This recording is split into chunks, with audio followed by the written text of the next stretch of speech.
Yo, let's go. Can we sing the way we feel it?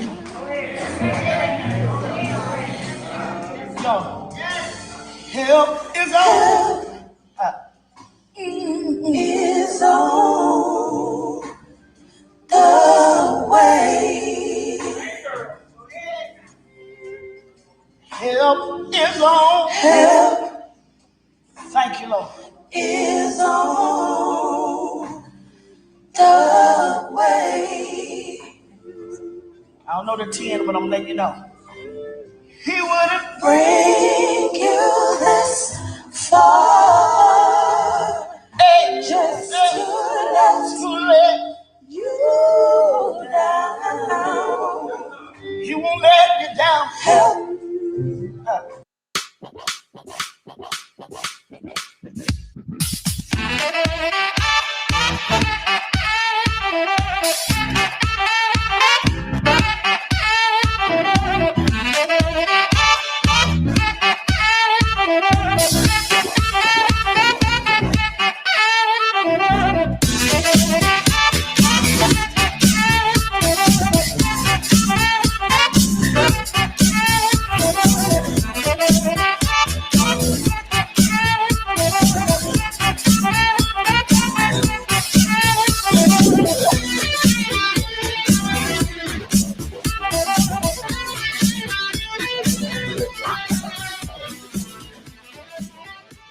Seems like Facebook doesn't like when you try to stream to multiple outlets. So, and I figured that, but had to go do some IT stuff. So I had to go back and uh, long story short, we're here now. And I guess you guys are wondering why we are here. Let me bring my partner in crime on right now. This is Damien. Hey Damien, how you doing, bro? Hey, what's going on? We've been trying, guys. Man, We not just late. We've been trying. We've been trying for the last hour. here. Yeah, so We've been here. We've been trying to get this thing going, man. It's like Facebook was like, no.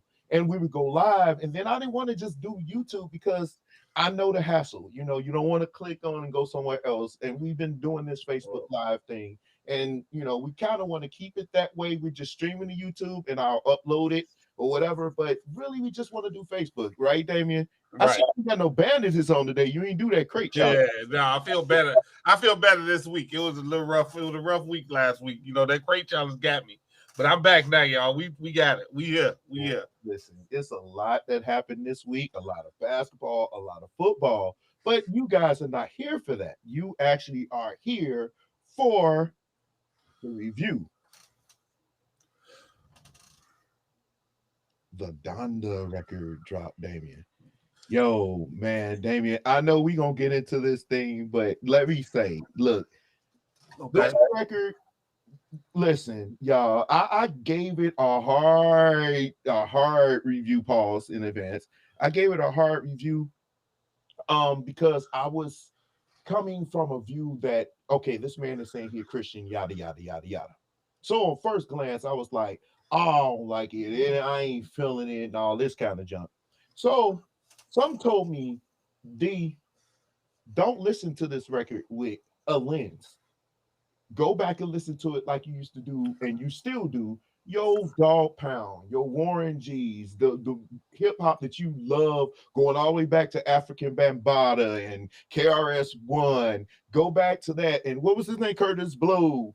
Go back to that and just listen to the music, and go back and listen to the music. So when I went back and listened to it, Damien, I was like, it was, honestly, I'm gonna let Damien go first because my yeah. So, all right. So when I first got into this, all right. If you all know me, I never was like. I'm not the biggest Kanye West fan. It's just something about Kanye. Me and Kanye, we just don't vibe like that. I mean, don't get me wrong. I like some of his songs. I just wasn't a fan. But so when we said we was gonna review this record, I was like, all right, I'm gonna go in here and listen. I'm gonna be honest. When I first turned it on, I was like you, dear. When I was D, I was like, man. When I first turned it on, and I heard the Donda, Donda, Donda, Donda, and I'm like, what? Are we chatting? What in the world is this? And I was like, oh, here we go. But I was pleasantly surprised when I let it play some more.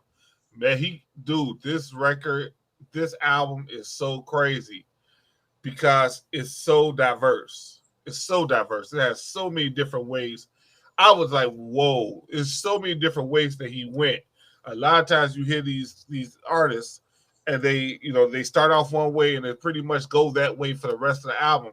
I mean, the beat might change a little bit here and there, but it's still pretty much the same rhythm and flow of the album. This album changes dramatically. And the one thing that I realized in this album is that music is his therapy. That was his therapy. He started letting things out in this album, getting things out that feel like he had been bottled in, talking about his wife, talking about her family, the divorce, everything. He was just putting it out there, and he just laid it out there bare. And if you go back and listen, and you really listen, you will hear some of the messages he's putting out there. So it was crazy. It was crazy to hear. Well, I personally think when I listened to this record, I had a different aspect once I listened to it. I was like, he showed how he is an extremely talented producer. Like he's probably one of the best we will ever see. I Yeah. can see that. I can see why people say that. He showed it. I mean, anytime you can put a song out with no drums, and everybody used to hip hop having drums or whatever, having drums, and you didn't have any, you put it out anyway. That for me, that was mind blowing. I mean, I already got some songs I'm gonna put on my playlist, but here's the review. If I had to rate it from 1 to 10, 10 being horrible, I mean 10 not being horrible, 10 being magnificent, one being extremely horrible, I would give it a good 7.5. You know what I'm saying? Good 7.5, 8. And I'm gonna tell you why. Because, like you said, he told a story. And when I look at it from an artist standpoint, like not an artist like Derek, the bass player or producer, artist as far as artists doing an artwork, literature. I was like, whoa, he's telling a story. He's bringing you in. He's grabbing you in a way that you want music to grab you. We always complain and we say music doesn't have any substance. It's not saying anything. But then when an artist put out something, we excoriate it. I looked at this thing from three areas, from three.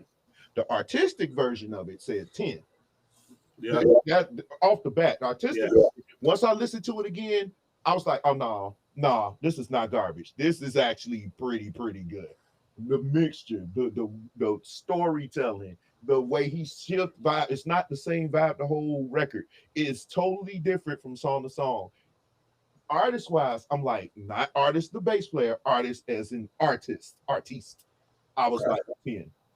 When I look at it from and like a producer standpoint, I'm like, is it 10 is the highest it could go? Because I was like, yo, when you and it's one of those records, we all do that. We do it in gospel music. And we listen to a song, we like, I ain't feeling it. Then when you hear it like a couple of times more, you like, yo, it's killing. Because this one song, what song was that? Right after Jail. It's one song right after that hit so hard. What is it saying? Hold on, I'll go to it right now. It's saying, God breathe. That's what it's saying. God breathe. I was like, yo, that song go hard. I mean, that's like, listen, that's one of those. I'm getting ready for work. I don't really want to go, but I'm vibing out. I'm gonna go to work. When I heard that song, that third is the third track. I was like, oh no, go, dude. The second time I heard it, I listened to this record 3 times, and I'm still not familiar with the titles. I think it's 27 tracks. I mean, for crying out loud. Yeah. I know some of the vibes of it. And when I was like, yo, yeah. Now, that was the producer. I gave you the artist. I gave you the producer. Okay. The first time I listened to it in the aspect of saying, okay, this man's saying he's a Christian. And, some of us are with Pentecostals who were born and raised. There are certain elements of Christendom we think should be exhibited. When I listened to this record, and even when I watched the video I'm gonna send to you, Damien, I got a video. I got the whole Chicago video. Okay. There were elements of that disturbed me. Number one, when you chanting somebody's name like that, they said it was on his mama's heartbeat, and I get that. you kind of teetering on the line of somewhere you don't want to go spiritually. And that's just my opinion. Okay. We can debate, I can put the link up. Reason why I say that, because there are seances, there are chants. You're tapping into necromancy, and you really, really don't want to do that. Whenever you got people chanting back in the day, like in the 1800s and 1900s, when everybody was coming over here from the old world into the new world, witchcraft, necromancy, and all that stuff. How you think the Baphomet got here? That ain't the way the devil looked. Okay. All into that, Damien. You know what I'm saying? So when you start, that's when the Ouija board became popular. The Ouija board doesn't, we say it opens up a portal to demons, you kept adding to it. The original intention of a Ouija board was not for that. The original intention of the Ouija board was for you to actually commune or talk to people who are not here, which is necromancy.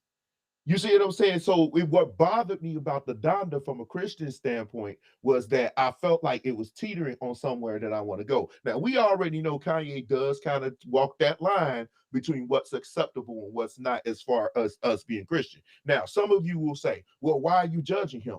The Bible specifically says you don't judge people in the world, but you're supposed to judge each other. Why? Because we're supposed to hold each other accountable. We're supposed to represent something that's different. You see what I'm saying? So when you got Marilyn Manson, no, everybody. See, Damien, and I'm gonna say this. And this goes to whether it's LeBron, whether it's Kobe, whether it's Ye, whether it's that's what I was gonna post. Dude, even Drake, do you know they've been going to Kanye old house, leaving vandalizing his old house, putting up signs and stuff like that? I'm so glad, and I thank my God that I'm not a fan of anybody. Because when you are a fanatic, you will defend, you will fight for, and then sometimes even kill for people that would not even lift a dollar to help you if you got your tail beat, or your lawyer fees if you killed somebody. So I can't get with when people defending, and nobody's above criticism. So when somebody says something, you say, oh, you going at Kanye. And another thing, let me spin off of this. As a gospel artist, nothing frustrates me more. When we do our gospel artist songs, and people that I play for, and the artists that I work with, that the faces that I work with, we nowhere in the world can we be cussing on our record and call it a church and say he's singing about Jesus. Yeah, but you got some cuss words on this record that's not acceptable to us. And so when I was looking at it from that aspect, I was like, no, I'm not feeling this.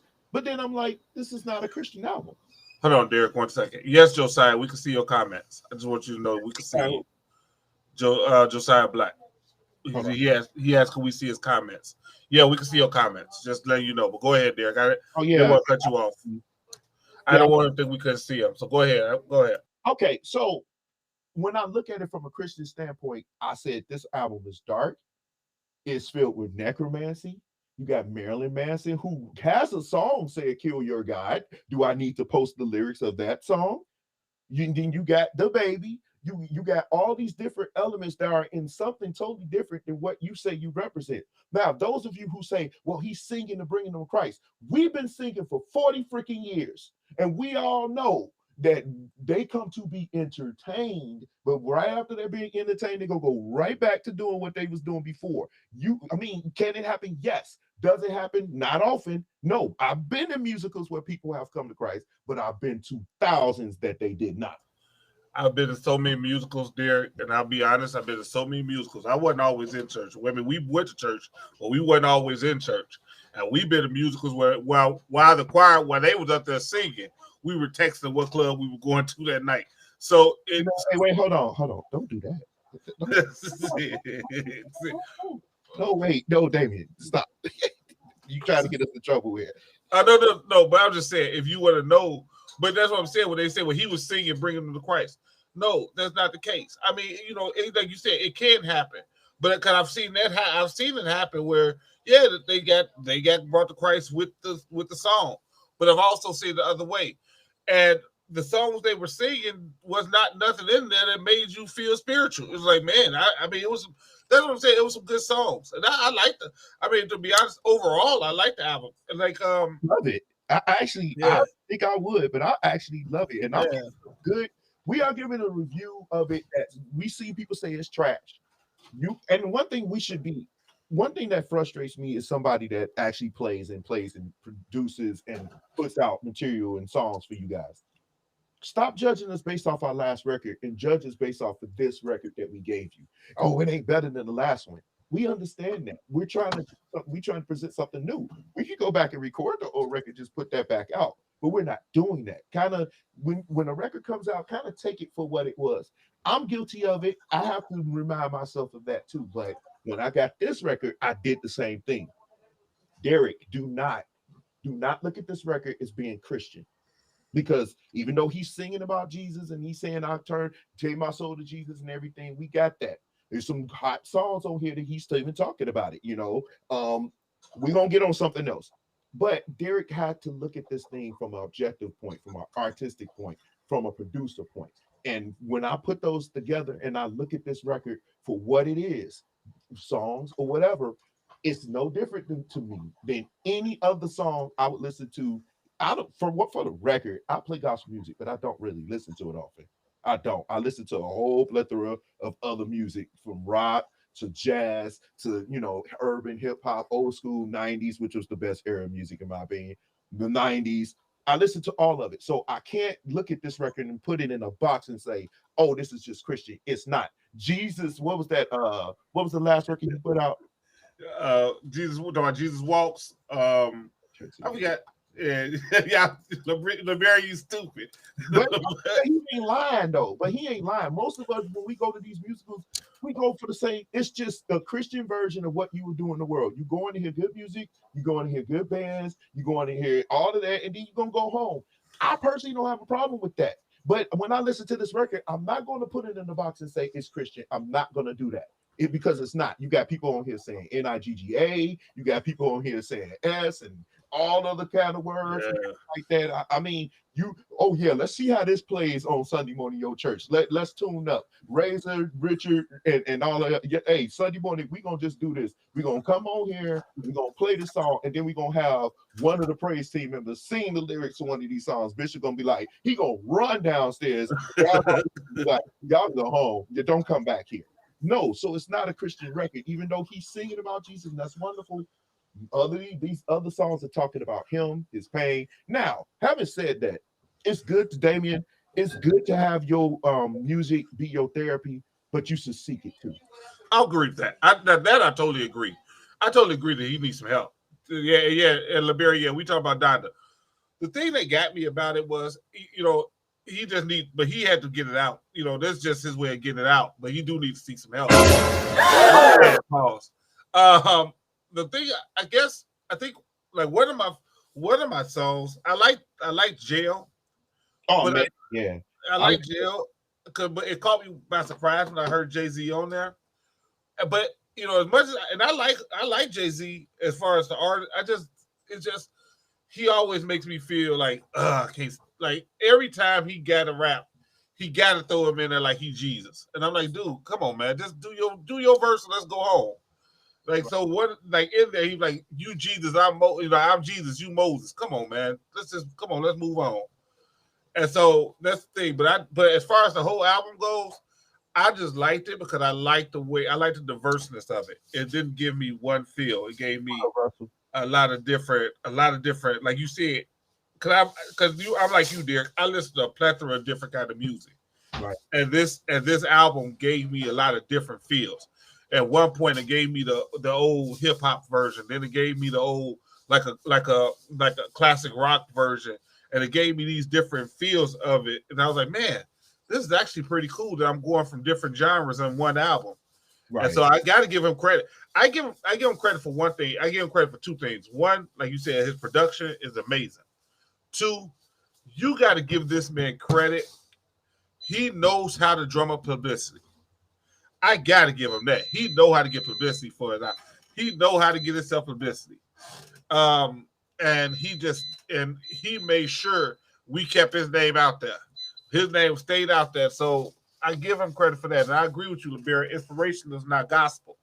And I agree. Yeah, we know that. We know there's that's the genre that they put it in. You know, yeah. Now those of us who do gospel, we understand that there's a difference, but when they see it, really, we can go into what gospel really means, but that's beyond the scope of this. But yeah, we hear what you're saying. Now, but let me say something to LeBaron real quick. I know we talk about Donda. And LeBaron, I got to come to your shop tomorrow and get some popcorn. I'm just letting you know that now. So tell them I'm coming. But go ahead. Now we go back to Donda. But yeah, and listen, I get that, Josiah. I listen to it after that. Donda. Man, listen, when I listened to that, even Tammy was looking, you see, I was like, you gotta listen to this. Yes, we have to listen to it because I want to give it a chance. But having said that, I was like, okay, this is weird. But like I said, there are elements of this record that make you be like, yo, wait a minute, dude, but like I said, I have to listen to this from an objective.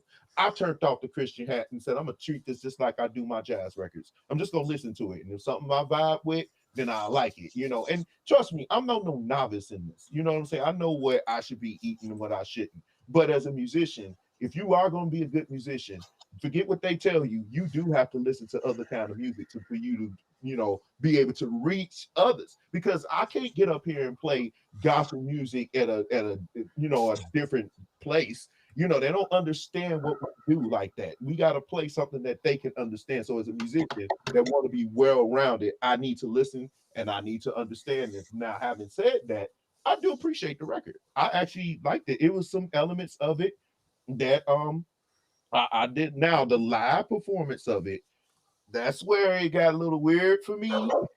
When I saw the live performance, that looked weird to me. It had people around there with black on, walking around there. Yeah, just like it was much, Damien. Trust me, when I watched it, I was like, yo, I don't know about this. They around the house, it had a dark element, and I wish I had my camera on. But it was dark and they had black on. It was chanting, and I always thought that that's what it was with this whole Sunday service thing. It felt cultish to me. And that was just my opinion. When I said it felt cultish, you going up in the mountains, wearing the same colors, doing all that singing and like that. That's chanting. I mean, it kind of got some African elements to it. I understand that, and trust me, you don't want to debate me. I took the class. But it still had a little ritualistic stuff to it that I just couldn't get with, but when I saw Marilyn Manson there, that's what I was like, oh no, I'm not feeling that at all. I'm not feeling it. But one thing that I did, Damien, one thing that did happen, there was controversy with this record. Yes, a lot of it. Here that was mad that they got cut off. Yep. Oh, and so we both say this record is strong. We both listen, it's a great record, but there was some things that was done. Particularly, I don't know if you know about this. Her name, I don't even know her last name, Brie Babineau, I think that's how you pronounce it. Okay. She said that she sung a song on YouTube, right? Okay. And she sang the song on YouTube. He sampled it. It was Tone's song. He got in touch with Tone people, or got in touch with Tone, got permission to use the song. But in using the song, he sampled her singing that it was on YouTube, and he put it on the song. Now, it's her likeness on there. She's upset because she felt like he jacked her. He didn't jack you, sweetheart. You actually jacked Tone. But my opinion on that, there is nothing legal she could do. Nope. Once you put it on YouTube, first of all, it's not your song. But even if it was your song, once you release it to the public, you know what I'm saying? I mean, especially if you didn't get any publishing on it. There you go, right there. That's the get anything on it legally. You fighting an uphill battle, and the problem is he got more resources than you. So you don't have the money to even get a lawyer to fight on your behalf on a long, because these kind of court cases go a long time, Damien. Yeah, legally she had no leg to stand on. Because legally he got the permission of the owner of the song. She never got Tone's permission to sing the song. So she sang it, but it's Tone, like you said, it's Tone's song. So he could use whatever he wanted to use. He got permission. Now if she would have got a copy, if she would have got a copy written and got it all straight, all that done and this and that, then she might have a leg to stand on. But she didn't do any of this. She had nothing. She had no foul. She could say all she could say is, "Man, I wish you'd have gave me some credit so I can get some more, so I can get some. Maybe you can use me on another album." Credit now. I think now since we saying Christian, everybody say, "Man, this is a Christian album. Who's a Christian album?" Y'all fans, y'all funny to me. I laugh. Really, y'all amaze me to no end. Y'all fans. But anyway, when people say, "Well," I personally feel you used her likeness, shoot her a couple of thousand, and be like, "Hey, this is your work for hire." Then go on somewhere. You know what I mean? You do that before the record's release. It shouldn't have never gone to this point.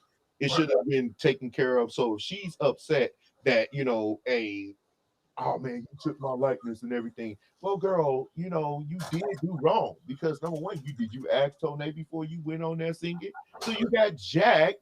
And I think personally, you should have been compensated, or at the very minimum, this is the song featuring such and such and such a, and it would have brought some attention to you, and maybe you would have got your 3 seconds of fame after that. You know what I mean? But you're gonna lose if you try to go to court with this. But Derek, that's the equivalent of, I have a car, you come and steal my car, and then you call the police because somebody stole the car that you just stole, and you call the police like, "Hey, y'all need to make a claim because he stole."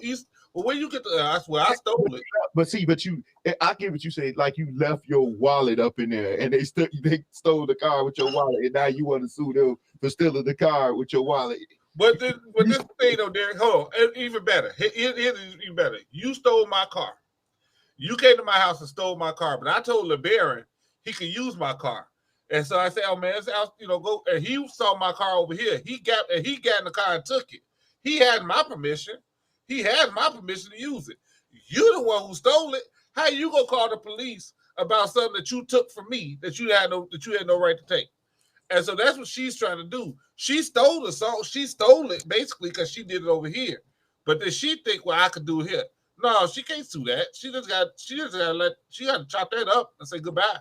I'm sorry, leave it alone. She got to take the L on this. She got to take the L. To those people who are joining. But I personally feel like me saying, and me and LeBaron, we had this big debate about it yesterday. I'm sure he's too busy to jump on, but I'm just saying the right thing to do would be to say, okay, girl, here's your 2,000. We only took you singing 10 seconds of the song, okay? Here's your 2,000, and well, he's rich, but I'm saying 3 G's. That's very cheap. Damien, that's very, very, very cheap, right? Yeah. But I'm saying, give me a couple of thousand, go on your way, work for hire. You know what I'm saying? Thank you. Go sit down.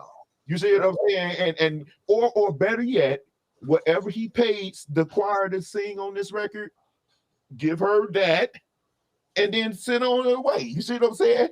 Sit on your way and go on and be merry in Jesus' name. Right. And that's what I think should have happened. I'm just saying,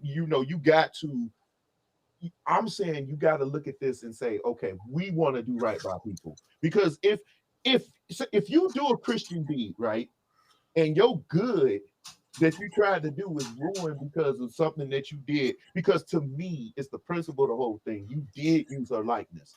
You did do that. And then you should just give her a little something, even like I said, even if it's just you saying, featuring Bree Babineau, whatever her name is. Right. Do that, and then we all can go home. Right, and I agree with that. I mean, he should, but he don't have to. He should. No, but listen. The man is rich. He can find out who that is. If John P. Key can find me on some video that I played at a church out in Griffin and post me on his page and say, "Oh, this dude is a bass player." This dude rich, he can find out who she is. So I don't want to hear he can't find out who she is. He knew enough for her to sample her. So how did he sample her if he didn't know who she was? Nobody sent the CD to, nobody's using CD, first of all. Somebody sent the video and said she killing this. He sampled that and put it on wax. So her voice, he can find out who she is. I agree with you. I agree that he should. But I also agree with LeBaron. He don't have to. I mean, he don't have to. He could just say, okay. I said it's principle. Out of principle. But that's the thing. But see, that's the thing, LeBaron. Now, I don't agree with that. When she about to find him, she not gonna get a hold of him. He has a better chance of getting a hold of her. that she had to get a hold of him. Yeah, exactly. Yeah, that's what I'm saying. Do you know what? Stop it. Get some help. And then the next controversial thing. So there's a lot of controversy that went with this album, guys. The next controversial thing that happened was Chris Brown is actually saying out there now that he was on a track of this other album that got cut, and he's upset about it. And so he was posting on Facebook calling Kanye out his name and this and that. And Kanye West came back and said, "Well, the problem was he never approved the release of this album yet." But okay, I'm gonna let you finish. I mean, he said he didn't approve the release of the album. He said they released the album without his knowledge, which I don't understand how he could say that, because he sure did. He sure did go to the listening party for the album, and he was there. So I don't know, but that's the excuse he gave. Okay, how long was they supposed to sit on this record though? I don't know. Yeah, I mean, record labels be like, look, all this money we put up into this record, all this we did, and you mean to tell me we gotta wait some more? Bro, no, we putting this record out as soon as we get anything from you. The very next thing you send to us to listen, it's going out. And personally, I think it's a good record. So what more? I mean, I know he want a God gold record, but good Lord, man, this record is hitting. So no reason to even do that. And people get. I was thinking when you first told me about that, I was like, well, I get asked all the time off records. You know what I mean? It happens. You know, it happens. I don't like it either, but it happens. You know, it comes with the territory. So let's see. Chris Brown is complaining, and Soulja Boy. Now the Chris Brown thing, I understand Chris Brown, because you be like, man, Chris Brown, why would you put him off? That boy always on hits. But Soulja Boy, I'm like, all right, I'm sorry. And once I say Soulja Boy, like, okay, I understand. And Lady Sanders, I understand what you're saying, that he don't have to, and I'm not saying it wouldn't be right. What I am saying is, he don't have, like if he don't, it is what it is. No, it is what it is. Yeah, it is what it is. I'm just saying, I feel like if it was me, I probably would, but I'm not saying that I'm just saying he don't have to. And they probably did get tired of sitting on it. I agree with that too. They got tired of sitting on it. I was tired of hearing about it's going to be released and then it's not. It's going to be released. I'm not a fan. Well, first of all, again, I'm not a fan of anyone. But I was like, dang, dude. I mean, for crying, I wish I could do that. Well, we're indie artists. We do that. But you get what I'm saying. Yeah. When you got a major machine behind you, there's no reason to wait that long to put this record out, bro. You just put it out. Just put it out there. Go ahead. I thought they were trying. I thought what he was trying to do, he wanted to release it on the same day Drake released his new album, and they were trying to do like a competition of sales or whatever. I believe that's what they said. I don't know. It's that you bring that up because controversy does sell, Damien. Yeah. No, and nobody, since we talking about it, nobody has more controversy than this guy right here. This dude here, dude. This dude here. Nobody has more controversy than this dude right here. Y'all see this? Listen, nothing sells records more than controversy. Now, can somebody please tell me what the Hades this is? Please tell me what this is. Make it make sense. Dude, it don't make no sense, man. That's the problem. That's the problem right there. When I saw that picture, I said, what in the world is this mess? Lil Nas is sitting there talking about like he pregnant. Dude, leave that alone. But give me, okay, we've done this. Give me your final synopsis on the video. I'll let you have the floor. On what video? On the record, on Kanye's record. Okay, so my final synopsis is, all right, so we said on a scale of 1 to 10, 1 being trash, 10 being amazing. I give it an 8 to 8.5. I give it 8 to 8.5. I just like the different different change of pace. It was a different change of pace to it, and I have to give him credit. So if yes, there are some things that I wouldn't have done. There's some ways I probably wouldn't have went to and things of that nature, but I still have to say overall, it was an amazing album, and it was an amazing effort that he put out. So that floor is yours. So you said scale of 1 to 10, you gave it what? I give it to 8. I gave it 8 to 8.5. Okay. Well, I already gave mine, but I give my final. Those of you who want to hear this record, I mean, I give my final on it. I absolutely like this record. I mean, it was everything you hoped it to be. This record was just it was dope. You feel me? It has its highs, it has its lows, it has everything in between. If you like hip hop, especially up to date hip hop, the beats when he did have drums, they were dope. His creativity is off the chain. He's probably one of the best producers we will see on any realm. I mean, for crying out loud. I mean, and I'm not a Kanye fan. I haven't really liked any record since the one that had Stronger on there. Mostly, if anybody know me, I like songs. If you got me on a full record, then you definitely did good. And this one, quite a few of them gonna be on my playlist. I mean, y'all tell me what y'all think. People who've seen or have heard the record, tell me what y'all think. I mean, real quick. If you like this record, I mean, throw them thumbs up. If you thought it was trash, throw them wows up. I personally, like I said, I liked it. I didn't think I would, but I'm not a fanboy. Y'all need to stop with that. Y'all ready to fight and get pitchforks and bonfires, and y'all need to chill. So this is our review on that. We would love to hear from you. If anybody want to come on and want to join in the show and want to give us your, let me see. Well, I'm gonna call you Josiah today, even though that's not the name I normally see you. I see you. Hey, let you know this right now. I'm not always gonna give a mean take. I'm gonna give sometime. I'm gonna agree, but trust me, I'm gonna make up for before this show is over. I have a couple takes that I know that you're gonna be like, okay, here we go. Wendell, what did you think? I mean, you may not. I mean, it had to grow on me. It had to grow on me. You got to listen to it a couple times to really get a good feel of it, because it's a couple songs like, let me go back and hear this one more time. I mean, I was actually. I hope I don't get flagged because it actually played a little bit. It played a little bit on the live. Please, Facebook, I didn't do that on purpose. Y'all be tripping. If you so much as get on here and do anything, Facebook tripping all the time. Good Lord. But yeah, it was different. And that's what I mean. Honestly, like I said before, we getting so many, we can't produce these records. And it's not fair for us, especially church people, we're the worst at it. Oh man, it's boring. It ain't doing this. Then you put out something that's different. Oh, that's worldly. I mean, like, dude, good Lord, but don't be hypocritical now.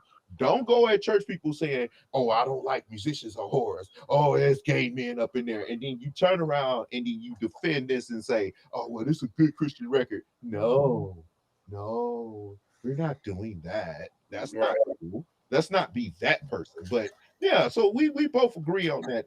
We both gave it a thumbs up. I gave it a thumbs up. Daniel's giving it a thumbs up. So yeah, so that's our review on that. So, but Damien, listen.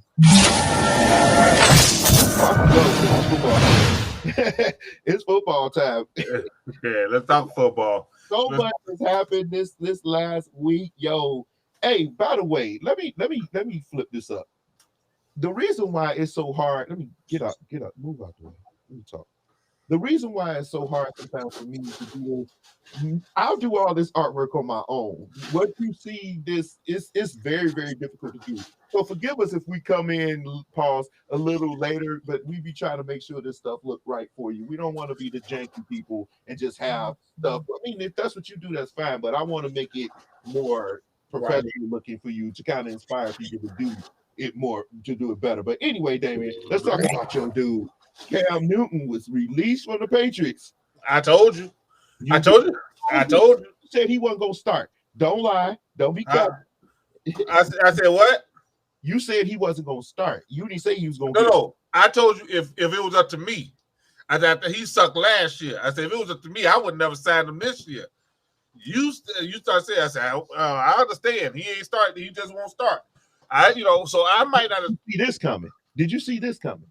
Well, if you look at it this way, and Bill Belichick's he's getting murdered about it, but he probably looked at Cam Newton and said, you know what, I can't see him being a backup, and so I just like, hey, I'm just gonna cut you, And Derek, and I'm sorry, even though Bill Belichick came out and he said that, that wasn't the case, he wasn't vaccinated. And that brings me and Damien, thank you for bringing that up, because that brings me to the topic of the week. The topic of the week is it relates to this. Those of you who don't know, Damien and I covered this thing last week where we talked about COVID. We talked about the vaccine, mandatory vaccinations and everything else. And it seemed like this is going along with that. And the question of the day is simple. Do you think they are going too far with this vaccine mandates? Yeah, I mean, that's the thing. I do. I truly believe it, just for a couple of reasons. One, he wasn't vaccinated, and that's costing him his job. And Bill Belichick said that wasn't the case, but we see that they had coaches from Jacksonville. That coach Urban Meyer said the vaccination went into their decision of whether they should cut them or whether these people make the team. Right. So yeah, and Derek, after we got off last week. I had to call Derek because there was a court case in Chicago. There was a court case in Chicago where a judge told him he took a mother's parental rights away because she wasn't vaccinated. Yeah, I got it here. Where is it? It's this one. This story right here. See what I'm saying? Yeah. Now, I think we should all get vaccinated, but it's still your body, your decision. I tell you what I think, because this is what I believe. But I don't believe that there's nobody to come tell someone, if you don't, you're going to lose your parental rights, can't see your kids. Or if you don't, it's going to cost you your job. If you don't, because I don't want to never live in that, because there's going to come up something else going to come up that I might not agree with. And I don't want somebody to tell me I have to do this or cost me my job. Well, everybody's job have rules, but your job shouldn't affect your health. Go ahead. I'm on the fence with this thing. Okay. Somebody just sent me an email, a text. But no, I think that this thing is starting to get out of hand. But like we said last week, if you work for a people, then they can make the rules. You know what I'm saying? Because this thing is getting out of hand. We're past where we were the last time we shut down, and it's not slowing up. So I guess these people, that place, Damien, 13 Greeks, I always call it, what do you call it, 3 Greeks around the corner from me? Yeah. They shut down. Oh. They normally are open. You see what I'm saying? Right. So it's this thing is no joke. And so I get it on one hand. Let me start off by saying, like I said before, it is your body, your choice. You can do what you want with your body. But your body, what you do with your body can affect other people in this case. You see what I'm saying? We got kids now. We got 1- and 2-year-old kids getting it, Damien. So it is way out of hand. So something has to be done. Now, as it relates to the mandates, when you start taking people kid from them, that's too far. But Cam Newton, having said that, the NFL is $1 billion business. You said right. They're not about to mess up their whole franchise because you won't get vaccinated and you coming around. We can't depend on you. You said we can't depend on you to, like, if he gets hurt, right? Now you on the shelf because you won't get vaccinated. And this Delta ain't caring about that 6 months. It's gonna get you over and over until it take you out. And then the moon's coming. You see what I'm saying? Then the moon variant. I'm sure you heard of that. That's coming. Well, you got to think about it though, Derek. And that's the funny thing. He got it last year. He had COVID last year. He missed some weeks because of COVID. And then when he came back, he wasn't the same quarterback. If you go back and look at Cam before he went out with COVID, and then when he came back, he wasn't the same quarterback. They're like, man. And so this year he's in training camp, and you go out again with COVID. Yeah. They're like, you know what? We got to cut our loss. Because I'm sorry. Go ahead. I'm sorry. No, I'm not even trying to hear you because he seems to be like the rest of these idiots.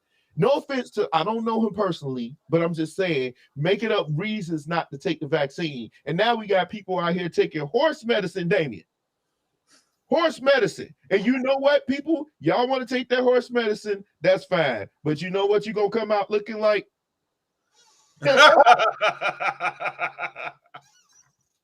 You gonna come out looking like this chick. Now somebody go hit, Some dude somewhere gonna still hit. But I'm just saying, you gonna come out looking like that if you don't take your horse medicine to cure something that ain't got nothing to do with horses.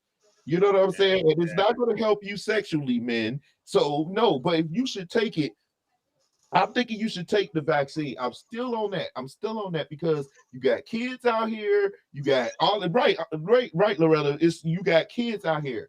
They are catching it now. They're Lake Central. Did you hear about Lake Central? Yeah, I saw that today. 640 got a quarantine.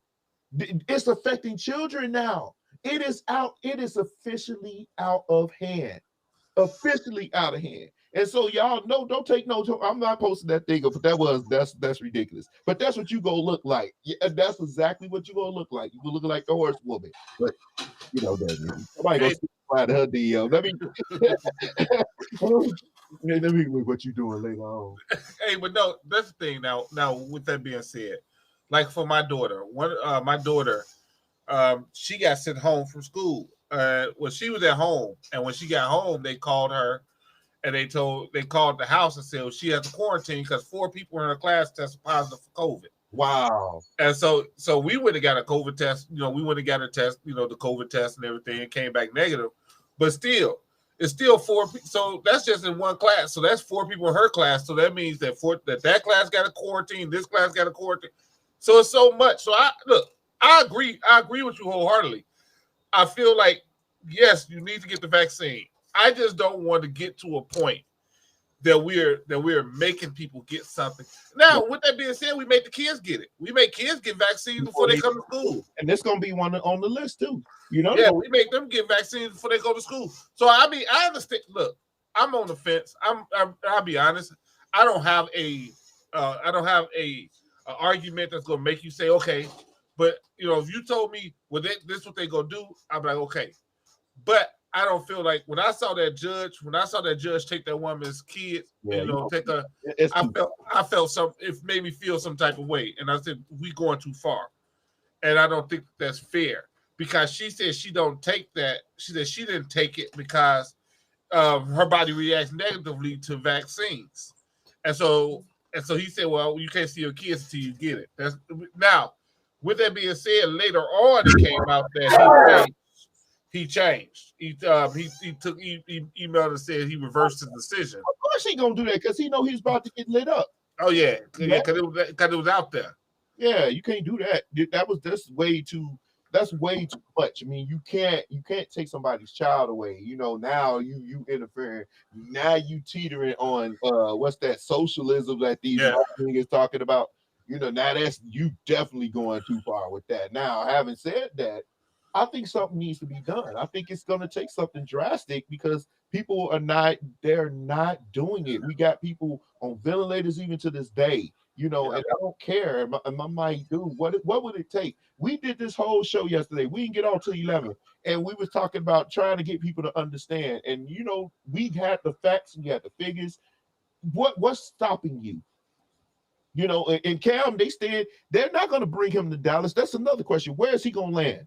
They're not going to bring him to Dallas if he's not vaccinated. And they need, first of all, we said he don't want to be a bench player. He don't want to be a QB2, even though I think he's more a QB3 at this point. Well, he said he came out and said he'll be a bench. He said he'll ride the bench. He'll sub. Dallas not going to let him come in there. Nope. Houston, remember I told you Houston might get him. But they ain't gonna let him come up in there. He not vaccinated. There is nowhere that man. He gonna be. He gonna be at home eating Ruffles. Yeah, until he get. And you're right. And that's the thing. Like how many times? See, because you have to understand. It's not. And they say, well, he shouldn't have to.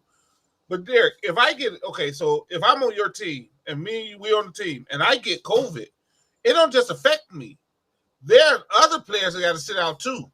Yeah. And so now. If I'm working with, I'm working, and they say, well, you in close contact with the starting quarterback. Both of us out.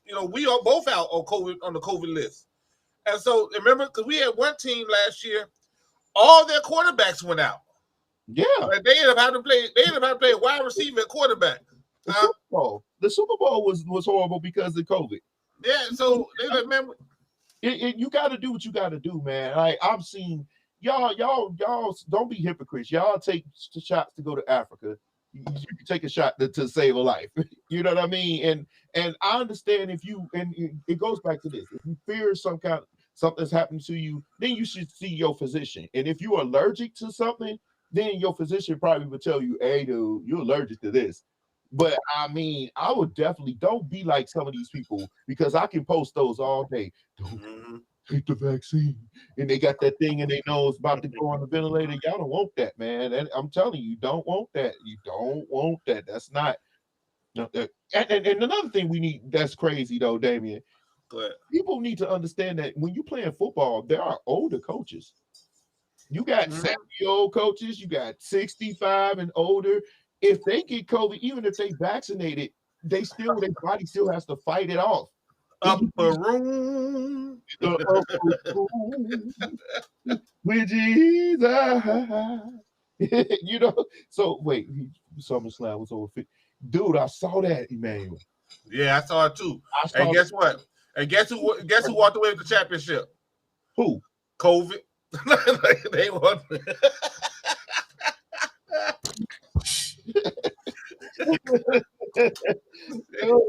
I walked right into that one, dude.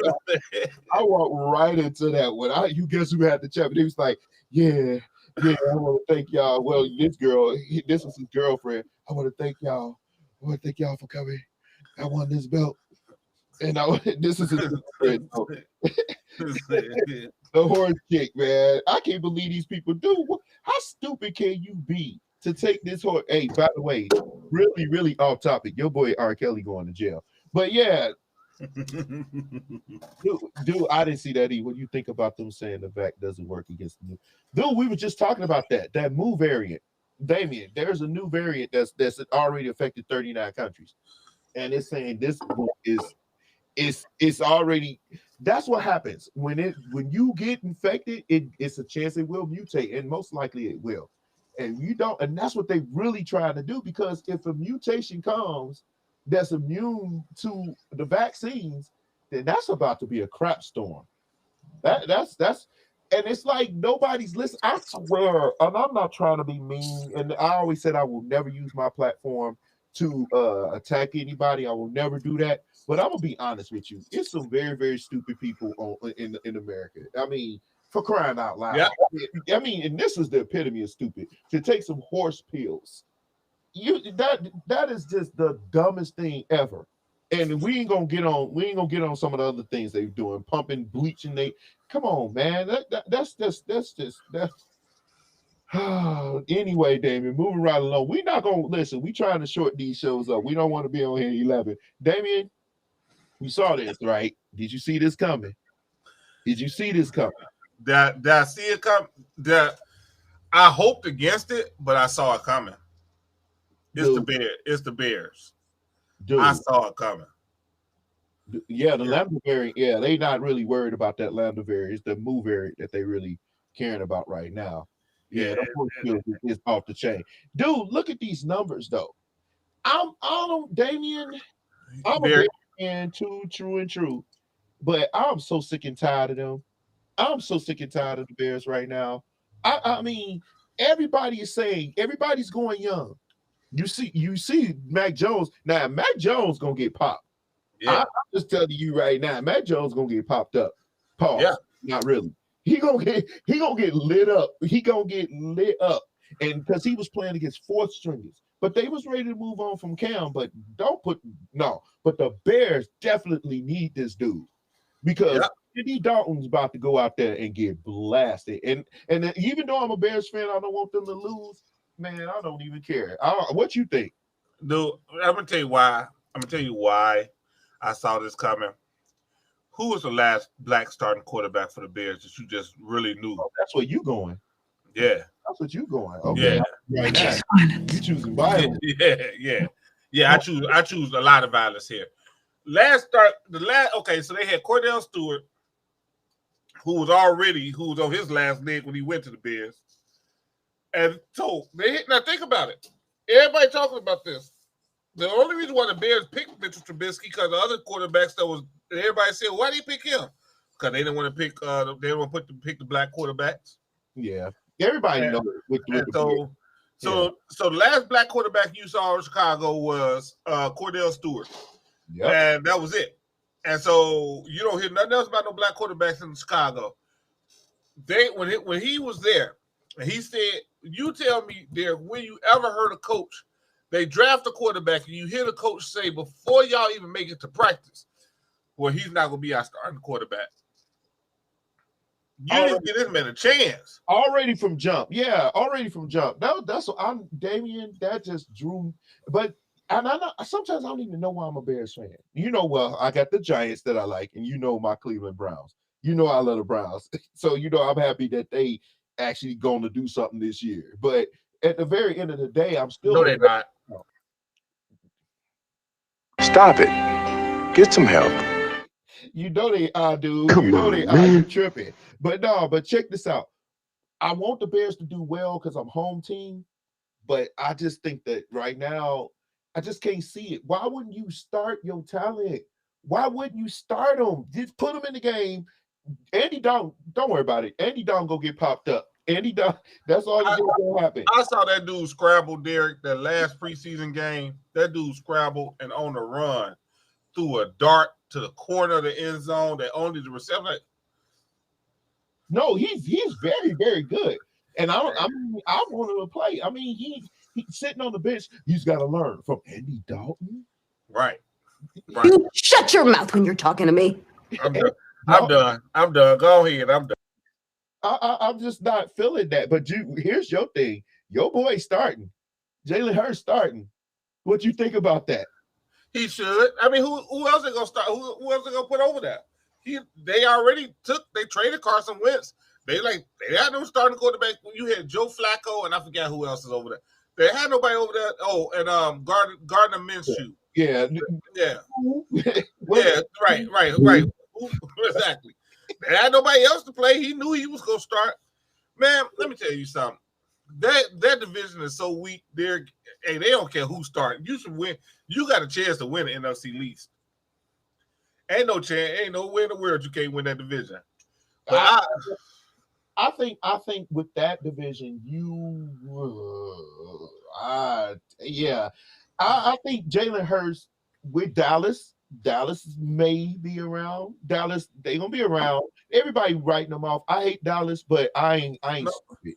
Because the Giants, I don't think gonna do nothing. Well, it depends though. We don't know what the hell the Dak Prescott gonna be because he been hurt all preseason. Saquon Barkley either. Yeah, but Dak been hurt all preseason. He didn't play not one preseason snap. Did that? You know good and dang well they did that to try to save him for the season. Dude, no. At first, Derek, if you told me his ankle, this dude got shoulder problems and everything. This dude hurt. Like he hurt that dude hurt. Y'all don't think he ain't? I don't think he hurting. Okay. All right. Well, if he's not hurt, they should win. Like this, he gonna get in that game and play. The only way he ain't playing is if he on fire. That's the only way he gonna be up in there with Kanye West on fire. That's the only way that man ain't playing. This was the support. You fell for it. For real. We're gonna see. All right, we're gonna see. The big story of the week, David. You ready for it? What's the big story? The Sycamore team. Y'all listen. If y'all know about this story, let me make this big for you, pause. Y'all, are y'all sitting down? Are y'all really sitting down? It's the school in Ohio that called themselves Bishop Sycamore, right? This team tricked in ESPN to playing nationally. Is that game still going on? They should be. That game, Damien? I don't think they're gonna play that game. I think that's. But check this out. No. They played it already. Oh, it was on there? Yeah, they played them already. Oh, dude. See, this was a national televised game. So, all right. Read this, David. Go ahead. ESPN was tricked to the broadcasting. So these fools. So what happened was they told ESPN that they had some Division I recruits on their team, and they had ESPN come on there and they made them. And so ESPN came on and broadcast the game. And they was like, okay, we go watch. Derek, by the time the second quarter came, they were down 30-0. And even the announcer said, he said they told us they had some Division I recruits. But I guess as you all can see that didn't happen. That didn't happen. The head has an active warrant for his arrest. We don't know what that's for. I didn't even think to investigate. Most of their players are JUCO dropouts, age 19 and over. These some grown A-word men. These grown men, and one of them dudes look grown. I'm gonna show y'all in a minute. They say at least one player using a fake name and lied about his recruitment.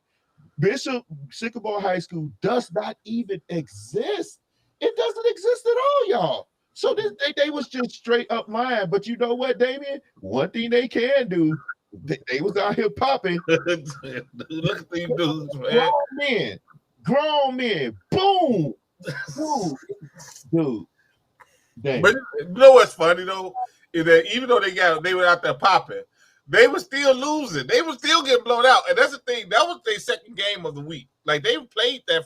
So they played on ESPN on Sunday. They had just played Friday night. Dude, this team, you know what? This team didn't exist. And they only existed the weekend before they played on ESPN. That I'm not feeling that though, D, because my thing is this. How you gonna go I'm confused though how this works for us though, because those of us who are casual fans, we want to see good football, right? Yeah, we want to see some good football. I'm just really flabbergasted as to how this happened. I wonder who they knew. Who they know that told them, yeah, let's put them on TV, because they had to know somebody. Grown men, Damien. Grown men out here hitting on these little boys. Man, dude, but David, here's the thing. Now, what happens to them? What kind of penalties happens to them? What kind of penalties? That's a good question. What kind of penalties do they face? Not a thing, because you know what? Because y'all put us on TV. We told y'all let us play this team. But that's the thing. So I'm like, but they didn't exist. And so they lied. And I think that might be why they want their coach, because they're after the coach, because he should never put them out there. But what can they do? I mean, did they get here's the crazy thing. Did they get paid? I don't think they got paid. Because they don't you can get paid for college now, but you can't get paid out. You can't get paid in high school yet. No, but I'm saying like so for being on so it was just for publicity. I'm not sure how that works. Okay. Yeah, they said they had Division I teams recruits, and this is their way of trying to get some more of their players seen. Yeah, so they want some more players seen to get some more, get recruited better. But dude, so here's the thing, though, man. I just think that really with this situation, they should have done research. I get, and you're right, they should have done research, but I really believe that honestly with this. It's so funny to me because they were literally, let me show that. Can I show that again, Damien? Please do. Again? Look at this hits they put on these boys. These are some major hits. Boom. Oh my God, Damien. Oh, wow. Oh, wow. Oh, wow. But here's the thing. Nothing compares to this, though, Damien. You ready for it? Go ahead.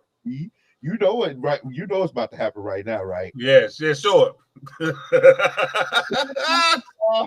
I love this segment of the show, man. The Cowboy hit of the week. Here we go. Dude, Cody Barton again, bro. You got to rate this hit. Let me see. Cody Barton. Let me see. All right. Yo, wait. I did the slow-mo. Watch this. Bam! Dude, it's like he just ran over him, dude. Dude, he didn't even lower his shoulder, and he did the right thing. He did the right thing by not lowering his shoulder or whatever. Dude, I'm gonna get that one out of 5. I'm gonna get that one a good 4, man. That's a 4. Well, you know what? I'm gonna give it a 4 for the hit, but I got to add another point for the turnover going to a touchdown. So I'm gonna give it the 4 or 5. Dude, what y'all think? Rank that hit? Was that I say it was a 4. I give it a 4. I give it a 5 because he hit him. The ball came up and they ran it back in for a touchdown. So I give it the 5. I'm gonna wait on them. I want to see what y'all think. Was that a 4 or a 5 hit? I say it was a 4. I liked it. I mean, because he didn't lower his shoulder. It's just like he engulfed him. He just ran straight to him, just blasted him with his whole body, and the ball just squirted up in the air. And it's one of the ones, Derek, where you remember we used to watch basketball, and they go to shoot, and that dude blocked the ball, and he cup it, and come down and look at him like, yeah, like it was like he just hit him and just ran him over, and the ball just popped up in the air, and he just took. Dude, that was a beautiful hit to me. I'm sorry, but Damien, since we're talking about high school, there's always been like a whole lot of controversy on how far coaches go with children. Personally, I want my son to have some mental toughness. So I wouldn't mind my coach going getting in my son's face. You know what I'm saying? Get in his face, toughen him up. So that was an event that was caught on video, a home video, where remember Trent Dilfer used to play for the Baltimore Ravens? Yeah, Super Bowl with a quarterback. Yeah. Doesn't like when his players talk back.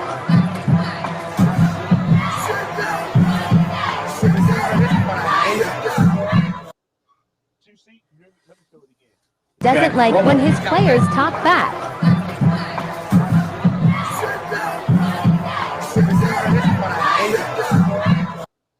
What do you think? Was that too far? All right, so was it too far? No. You know what? At first I say yes, but I'm gonna say no with this one. I'm gonna say no just because I don't know what he did before when it got to there. But for them to say he said, I don't like when you talk back, and he telling the dude sit down, and so that means that dude had to not want to go sit down. You know what? Sometimes that's what's gonna happen in sports. I mean, growing up, that's how he used to talk to you. I mean, he told him to go sit down.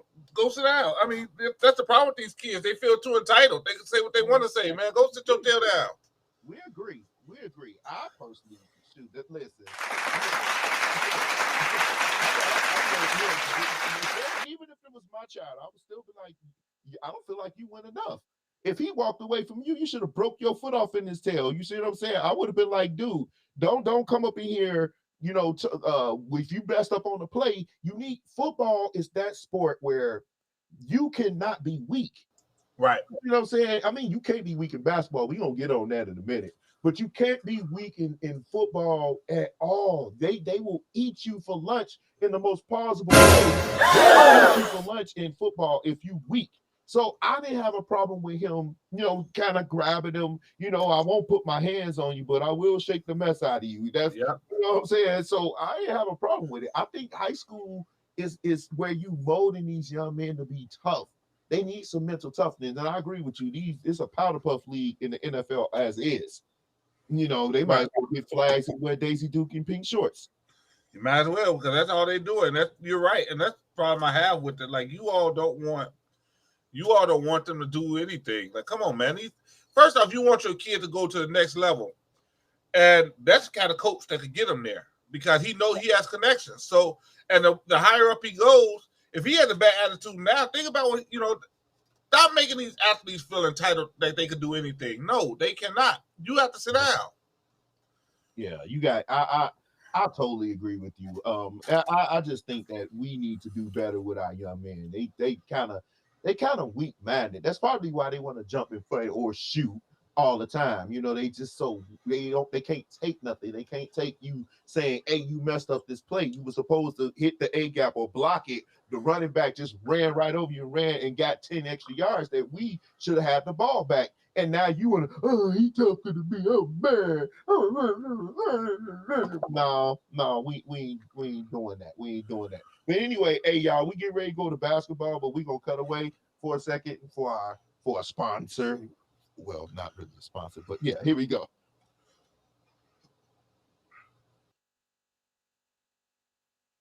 Childcare is very important for many families in the Northwest Indiana community. Unfortunately, finding a quality childcare center can be difficult. Also, the cost of childcare is often too much for the average family to afford. On average, all families spend 7.8% of their monthly income on childcare. Well, I have great news for you. Woodland Child Development Center may be the answer that you are looking for. We offer high-quality childcare for families with infants up to 12 years of age. We offer a very effective curriculum for our preschoolers. We have very qualified staff. And most importantly, we offer special funding for qualified families. So if you are looking for a center that cares about you and your children, look no further than Woodland Child Development Center, where children come first. We'll see you soon.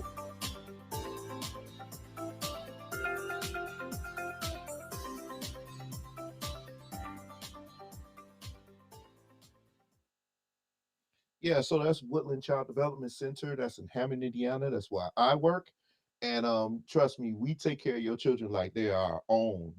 Nothing gonna happen to your child unless it happens to us first. But real talk, we love your children. We take care of them. We teach them. We teach them social skills. And I really believe that a lot of times people underestimate the importance of childcare. They think you just drop your kids off and they just play all day. Well, I believe that social interaction is very important to children. That's how they learn things from other children. They can learn things at home, but being around other children, they get to understand and they get to explore how the real world works, and they learn that at a very young age. So if you are looking for a child care center, you are located in Indiana, Northwest Indiana, bring your children. We love them. Children first. And we got like a lot of stuff. We just got a sandbox and all this other stuff that they do over there. Damien, you got to come check it out. You can come in and check it out. You'll see that it's a very, very, very good center. But meanwhile, we might as well talk about the other daycare center, aka the NBA. Here we go.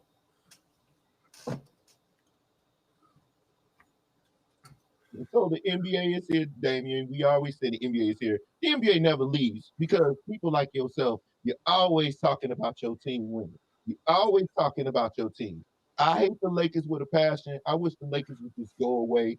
I just hate the Lakers with a passion. I never liked the Lakers. And it's funny because my favorite player the only player that I was ever a fan of, used to play for the Lakers. Nevertheless, how do you do that? How do you hate a team your favorite player plays for? I don't know, but I'm a Laker fan, so you come on over. I told you there's plenty of room. Come on over there. Come on over to the dark side. Bathed in vampire blood. And go move to the Lakers. This just not gonna happen. But first things first, man. Your boy Ben Simmons, he ain't with the Sixers. He does not want to come to camp. He's done with the Sixers. What do you feel about this? Let me say this. I need to say this about Ben Simmons. Ben Simmons needs to sit his tail down somewhere. He has no leverage here. He has no leverage here. He already signed a contract. He's going to be there for a while. He has no leverage. He can't tell them he's not, because what they're going to do is fine him. Is he going to pay all those fines and not come? He's going to come. He's going no and pause. He's coming to. He's going to come. I gotta get it. He's going to end up showing up. He's going to have to show up. And that's the thing. Look. You're upset. You're mad because they were mad at how you played in the playoffs. Are you serious? Sit down somewhere. Go out there. While you doing all this, telling them to do this, tell them to get you a coach so you can learn how to shoot a jump shot. Because learn how to shoot the free throws. Stop worrying about you gonna go. I did go tell them I go to any of the California teams, dude.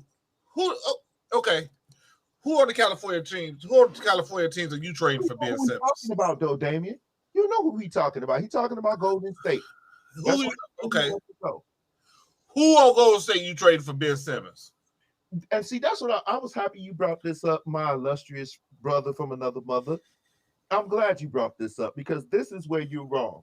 This because everything is bullshit. And let me tell you why. Nobody wants a player that you stuck with. They stuck with him, right? Yeah. Oh, my thing bring it. Hold on. Stop. Well, you're right. So they stuck with him. But that's the thing. He messed himself up there. He messed himself up. But here's the problem. This is where I'm getting with. Okay. He's not going to play. They can't make him play. He can sit out. They can find him though. I mean, is his contract guaranteed? Yeah. It is. So what you gonna do? You got to get rid of him. And the bad part about it is the other teams know that, and they know they ain't gonna have to give up much to get him. So you talking about Golden State? We'll give you Wiggins. We'll give you a player. We ain't give you none. That's the thing. The Sixers in a bad position because you can't give up draft picks for them. Nobody's gonna do that. Nobody's gonna give up draft picks for them. But I've also believed, Derek, and I'm looking it up because I want to.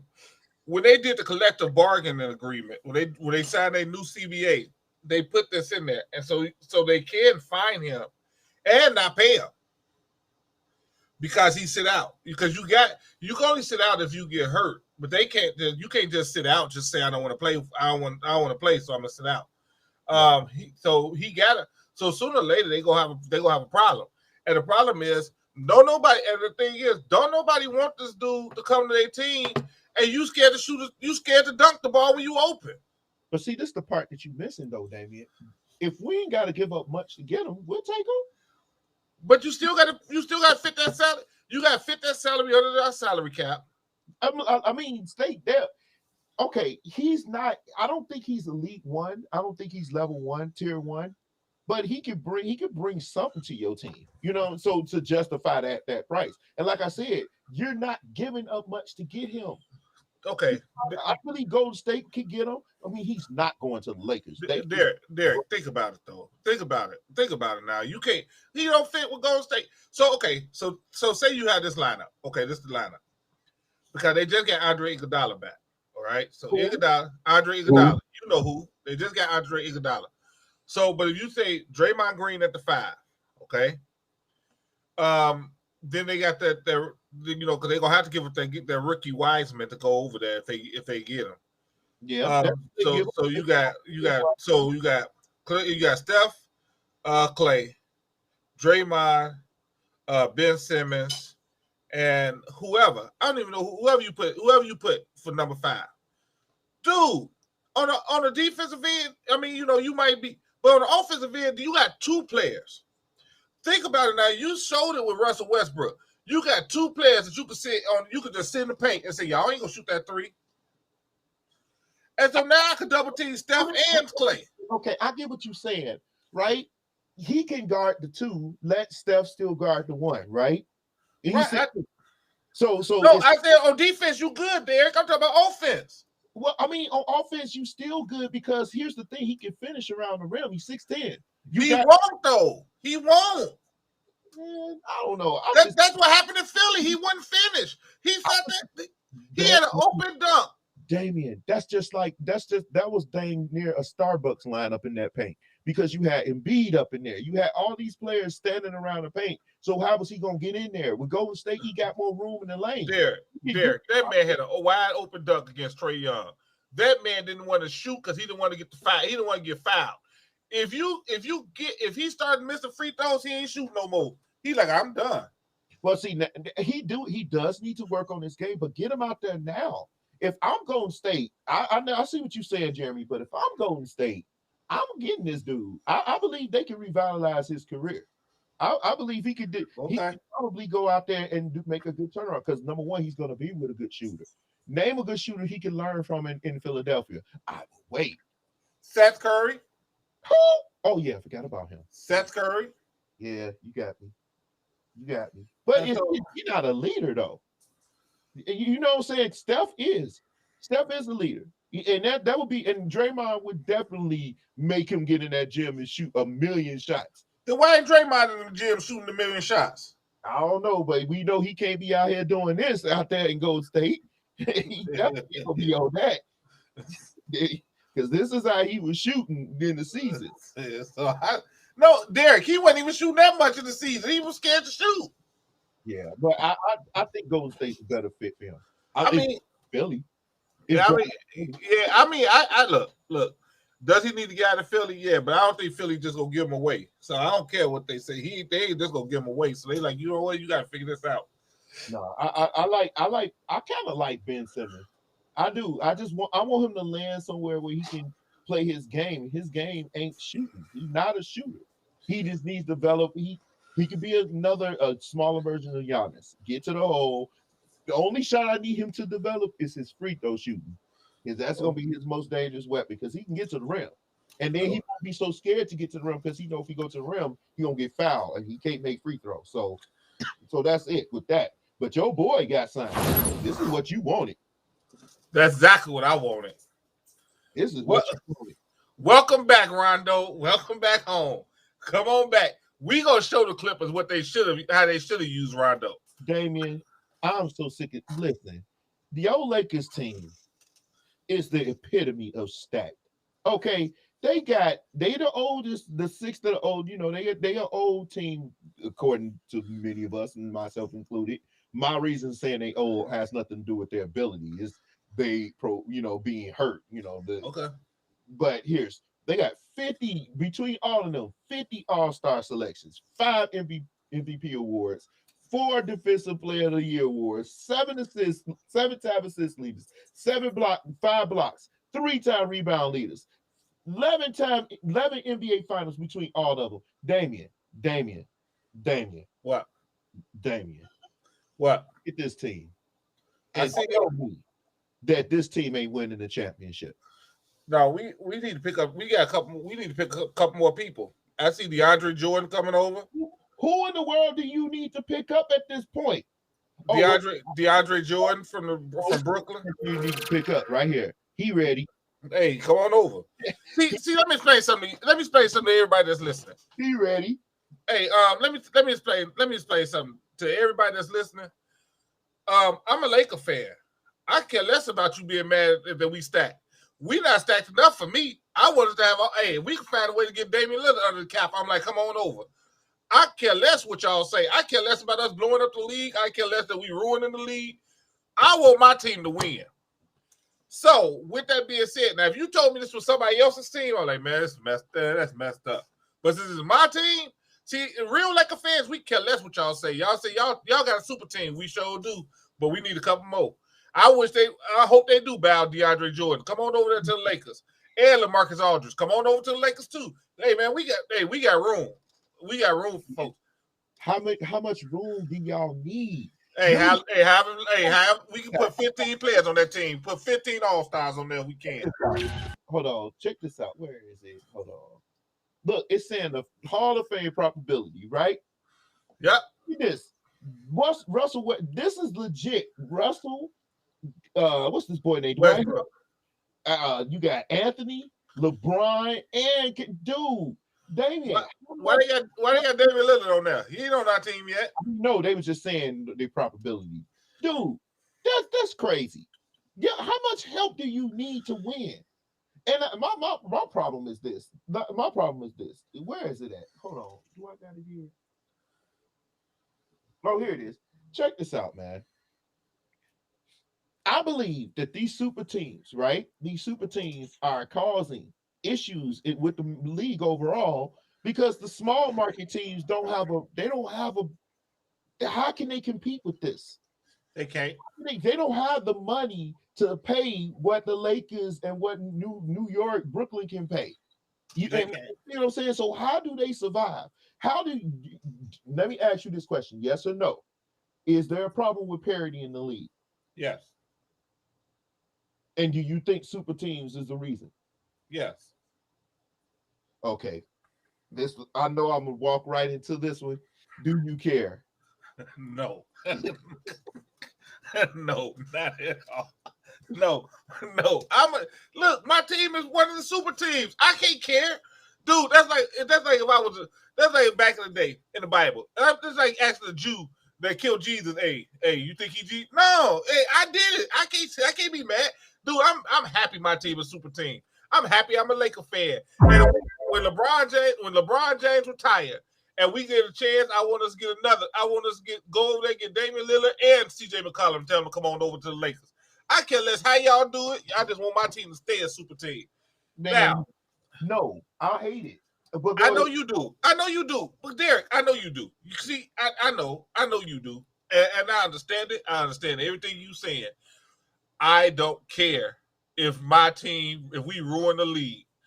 All I care about is we need to win the championship. Now go ahead. But how does it? Okay, let me say this, and I'm gonna say this, and I don't care. I want the bronsexuals to come. With this being said, if they win, which I think they will, because even though they're older, you got a team like this. It's just a constant barrage. It's never ending. You're not asking these guys to go out here and play 38 minutes. You ask them to play 24, 30 at tops. They talking about LeBron gonna be down to 30 minutes. You see what I'm saying? Yeah. Playoffs. Dude, Who's gonna beat them in a 7-game series? Maybe Brooklyn, maybe. But now you're thinking 2 teams. The season ain't even started yet. We just got into September, and we already in June because we know what's going to happen. Dude, David, I'm gonna say this, and I know I'm gonna get lit up. With this being said, there is nothing you can say to me that would make me believe that LeBron is the greatest ever. He is not. He Now, is not. Now, Jerry, he ain't. now, let me say this. I'm gonna say this. I agree. He's not. He's the worst ever because he's the worst ever possible GOAT. Because every time you step on the court, you got one of the people you should be beating on your team. I hate it. I can't respect that. So people on here talking about, so when LeBron gets his, what you mean when LeBron gets his? He got the best team ever on paper. On paper. Now, the game still got to be played, but on paper, that dude, name another team that on paper that was this outside of Miami. When they did that, everybody knew that it was over because he was not 5, not 6, not 7. You know, he was on that. Damian, no, this is horrible. Go ahead. All right, couple things. One, Jeremy, I'm about to help you out with that. What you said was who was rushing to sign them before they signed with the Lakers. Yes, you're right. You're talking about 1, maybe 2.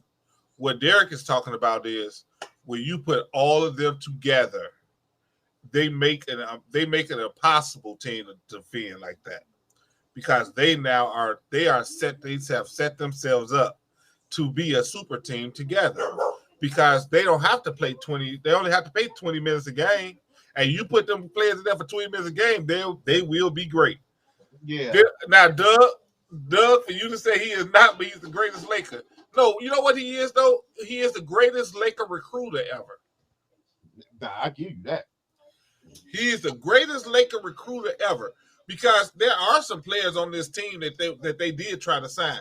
Malik Monk was not a bargain deal. He came. He took a pay cut to come. Yeah, and then you had Kendrick Nunn. Again, he took a pay cut. You had players take pay cuts to come over to the Lakers. That's why he's the greatest recruiter because he has a max deal and he got players coming. He got players showing up for league minimum. He knew what he was doing. They blew up a team that was full of promise. He blew them up to where the fact of the matter is he is the longest tenured Laker on this team, and he only been there for 3 years. They are a super team. There's no doubt in my mind they're a super team. There's no doubt in my mind that we will win a championship. I don't care what you got. There's no doubt in my mind we will win a championship.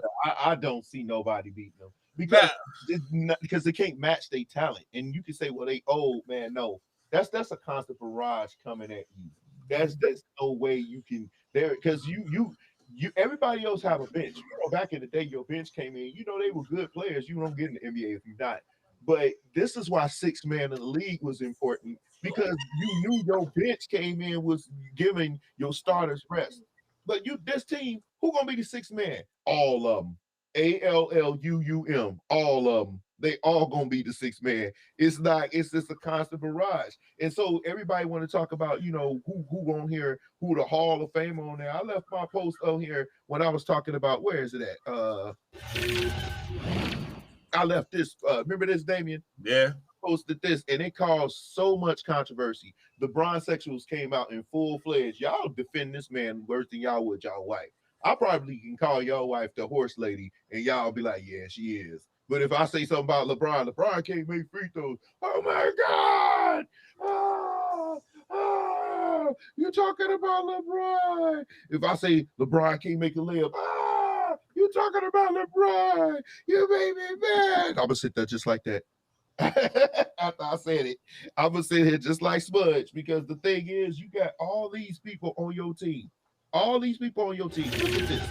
Look at the Hall of Famers that LeBron has played with, Damien. Look at them. Mm-hmm. Look at how many. Now, that led to the dumbest post of the day, which leads me to this. Okay. Don't see none yet. Okay, here we go.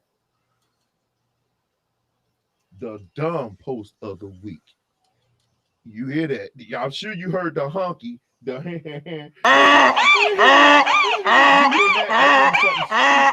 he said, and I'm sorry, I love this man, but I gotta go here with you, Tone.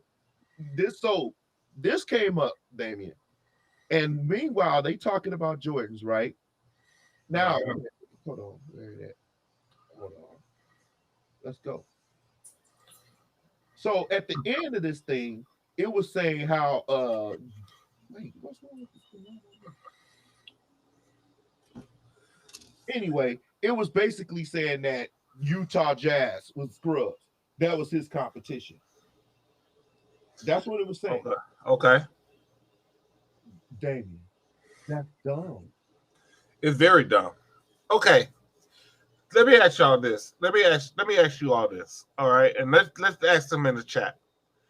Do you all understand why LeBron's last 2 finals losses and Jordan's last 2 finals wins? Now, question, guys. Do you understand what makes this post the dumbest post in the world? Dumb, man. What in the world, man? The thing that makes this the dumbest post in the world is this. Everybody say, well, Jordan you all bring up the beginning of the playoffs when we say Jordan never lost. He never lost his finals. Well, what about rounds? What about in the first? He lost in the first, and then you bring up the other part of the playoffs. But then we say this, but then you say, well, he never lost his finals. Well, LeBron, but that's the thing. You never bring up the teams he had to face to get there. He had to get there. And he faced so many teams to get there with Hall of Famers. LeBron James crippled teams. He crippled his competition to get there. Yeah. If you go back and look, when he faced competition, he took a player off of that team to get there. He said, well, the Boston Celtics, remember, the Boston Celtics had a big 3. And so he had to get a big 3. Right. But then when he saw how hard it was to get by Pauls, he saw how difficult it was to get past them. What did he do? He crippled them and took Ray Allen. There was some issues with that. There was something Ray Allen wasn't. I know, but Derek, he knew what he was doing. Yeah, you didn't have to go there. That's what I'm saying. You got all these players on your team. What one thing that kind of made me go here was reason why it's so stupid. It shows that you don't follow the game. It shows that you don't follow the game, because if you followed the game, you would know that the Utah Jazz, the first time the Bulls faced them, I think they won 60-something games. It was what, 60, I want to say 62, maybe? 62 games. I got to look. Yeah, I'm going to look right now. Games. The second time they played, they won 64. How do you win 64 games and be a scrub team? If you know anything about basketball, you know the Utah Jazz was pause in advance, was a very deep team.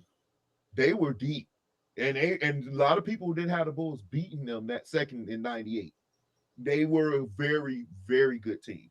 You want to go deeper? These say all the teams who Jordan faced. Jordan always had to face a Hall of Famer getting the finals. You want to say Magic Johnson was old. Oh, but LeBron not old. You see what I'm saying? Oh, Dennis Rodman them and Isaiah Thomas was old. But then you turn around with Dennis Rodman on the Bulls, you want to say he had a super team. You can't have it both ways. Either he was old and over the hill, or he was good. He's only good when when it supports your argument. But when it doesn't support your argument, you want to say, oh, he was horrible. And you want to say, oh, they was Detroit was old. Detroit was old. No, they wasn't old. Believe it or not, people have them to win to three-peat. They were favorites to three-peat. Mm-hmm. And an old over-the-hill team don't make it to the Eastern Conference Finals in the 90s. Let me say that again for the people in the back. An old over-the-hill team does not make it to the Eastern Conference Finals in 91. That just doesn't happen. Why? Because that was a battleground. You had so many good teams in the East then. Back then, the West was what the East was. The East is coming up now, but the West is what, I mean, it wasn't scrubs, it was battleground there too, but the East was clearly better. the road to the finals through the East was very difficult. And for Detroit to make it to the Eastern Conference Finals to face the Bulls, who finally beat them, you can't say they were old. No, Joe Dumars, who was the Finals MVP the year before? Wasn't it not Joe Dumars? How old was Joe Dumars when they faced each other? Was he not 27? So now Damian 29 is old now. Not 35, not 36. Yeah. 29 is old now. That's what they want you to say. 29. They were old. No, he wasn't. Clyde Drexler was not old. That team was deep too. That Portland team, they made it to the Western Conference Finals 3 years in a row. So you don't get that. Look, they had Terry Porter, Buck Williams, Jerome Kersey. They had a squad, and even Kevin Duckworth could give you some points. Yeah. They had a squad. So Cliff Robinson was on that team. They had a squad, and Cliff Robinson, he's the most underrated player. He was a good stretch four. Dude, they don't understand. He opened up the door for what they see now with that stretch four. But they don't understand that, and they don't understand they don't understand how good that Portland team was. That Portland team was a high-flying, athletic, shooting team. The Bulls were not. See, that's the thing they don't realize. Jordan was always a favorite. No. That were always questions if Jordan were going to win these championships. They were underdogs. 93 they were underdogs. 98 they were underdogs. I mean, they were picked to win some years, but I was worried 98. I'm serious. The way they beat up, the way Jazz beat up on Shaq and Kobe. You remember that, don't you? Dude, I remember it. They beat the snot out of Kobe and Shaq that year. They swept them. Don't come and tell me that the Utah Jazz were scrubs. That means you don't know basketball. And those of us who played basketball, I'll never forget this, Damien. You were there. You watched it. You played. Remember we was playing in Maryville, and some of these starters from Maryville High School out there, they were tall, 6'3", 6'5".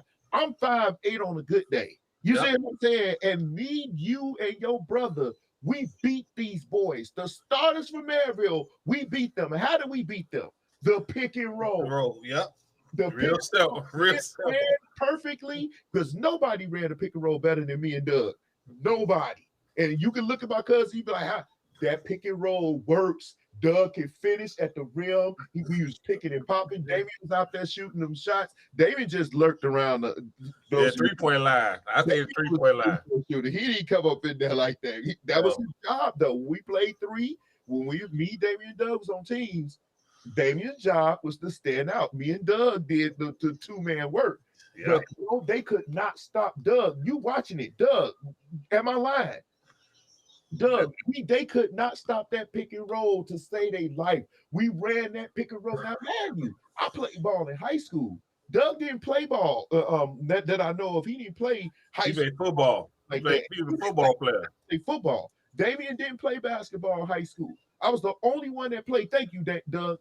I was the only one that played. But my cousins, they played. They were not bad players, though. Let's think about it. But Doug was my cousin, he's a bigger, and he was able to put a good screen on them. That's the art. That's the thing about the pick and roll. You set a good screen, it's over. And if you're talking about Karl Malone and John Stockton running that thing, because that was their offense, there was no beating them. You can't ask Kobe. Ask Shaq how hard it was. Yeah, and that's the thing. That's the thing you gotta realize. And the thing is, and let me tell you all something. Let me tell you that Portland. You're right wholeheartedly. That Portland team was underrated, and another team that was really underrated that you all just forget about. That Seattle team is very underrated.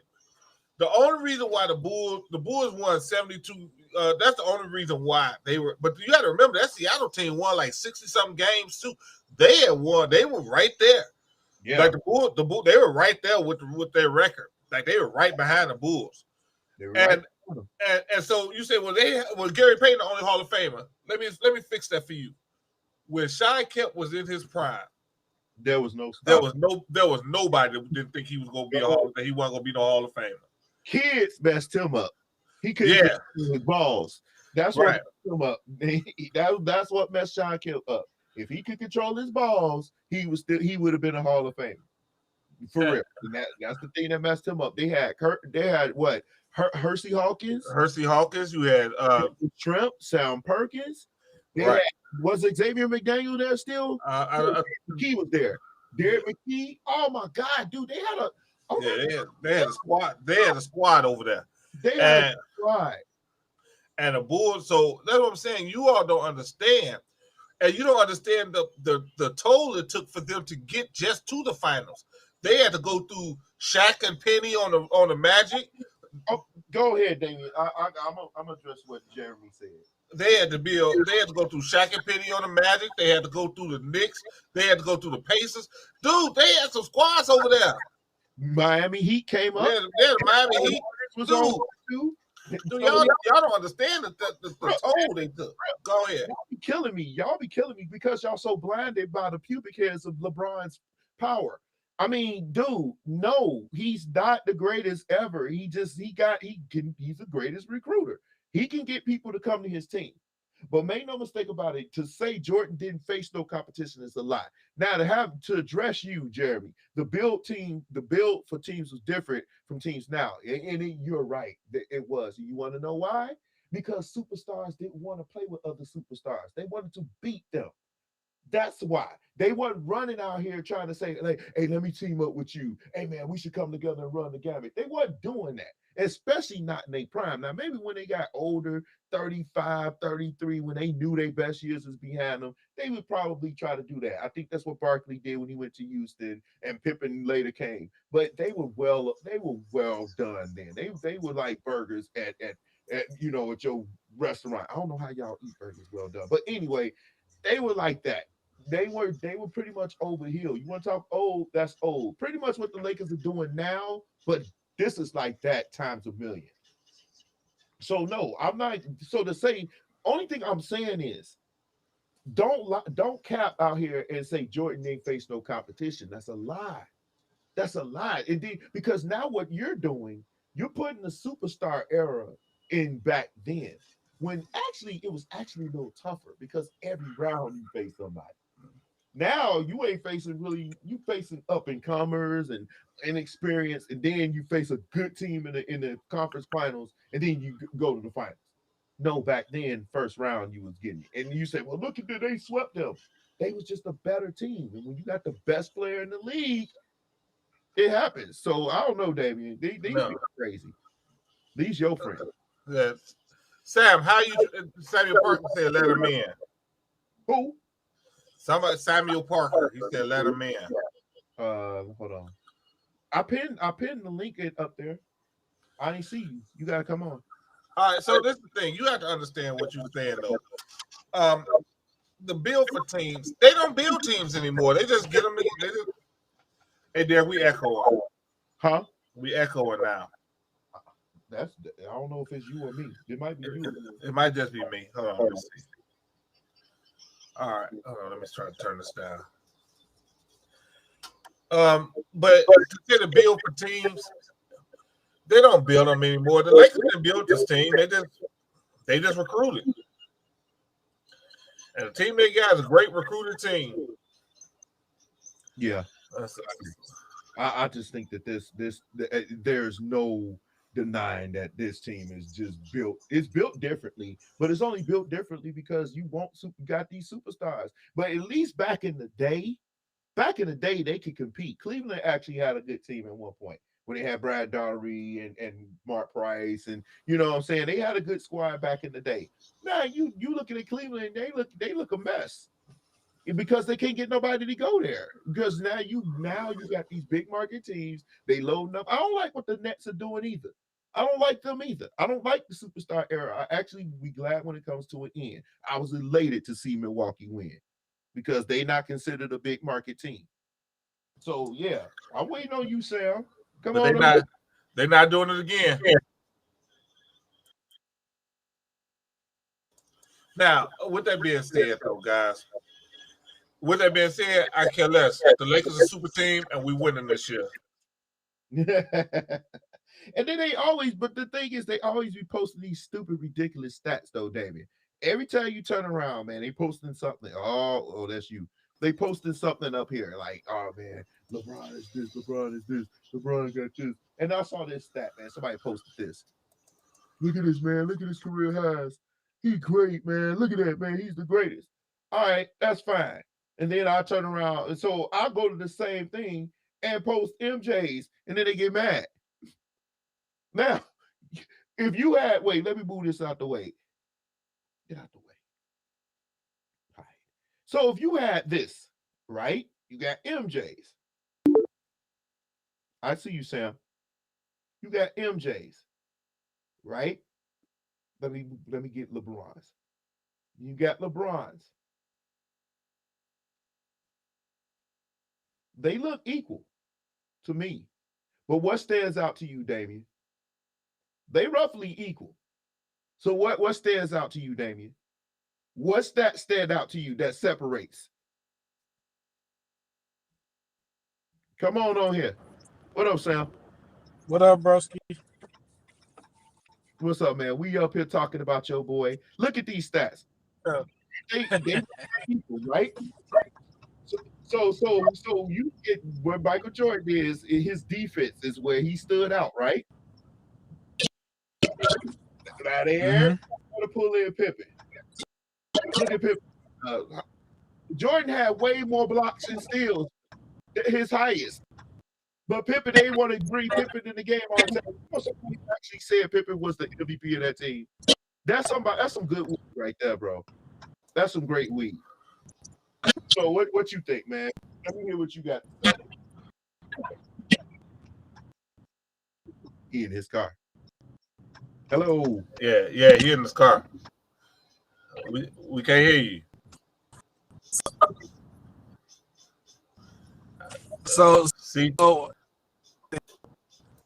I grew up. Y'all, hold on. See, even your phone don't want you to say what you about this mess you about to say. Can you hear me now?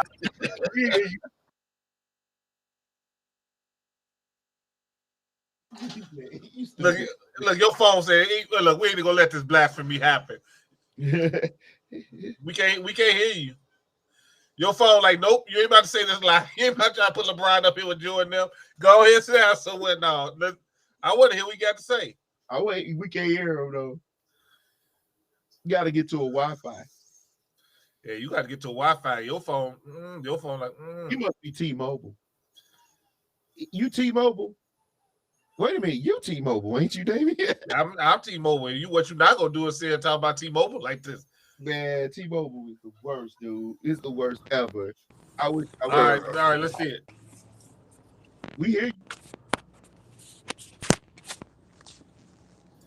Hello? Sam, you got the floor. Go ahead.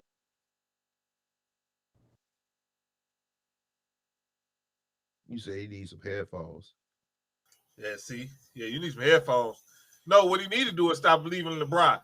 If he thinking the right thing, he won't even worry. This wouldn't even be an issue for him. He was about to, but dude, you see those stats though, Damien?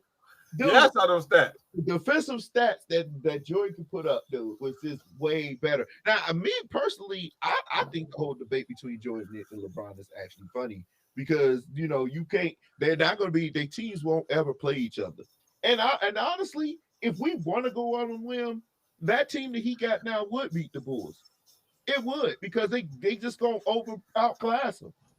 Because you got Jordan, you got Pippen, and then that's it. He's back. Hold on. All right, let's hear it. You're on the mic, bro. Hello. Told you.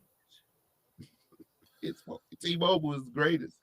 Hey, Jerry, y'all not gonna sit there and talk about T-Mobile. If you were T-Mobile, go ahead, Sam.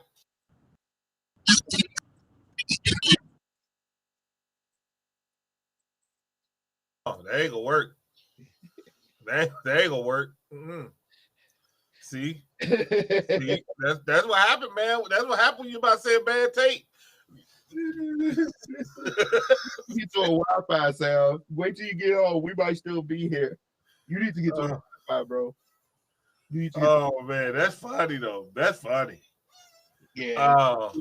I always just look at that. But that dude, honestly, I think the way the league is going right now, the small market teams just don't have enough to compete.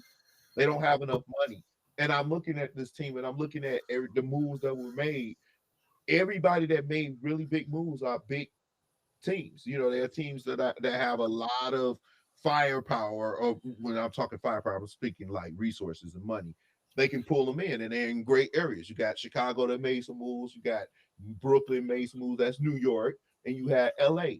I'm worried about the league right now. I feel good about the season, but I don't like what this is doing. I don't like this whole I'm gonna load up and stack up my team.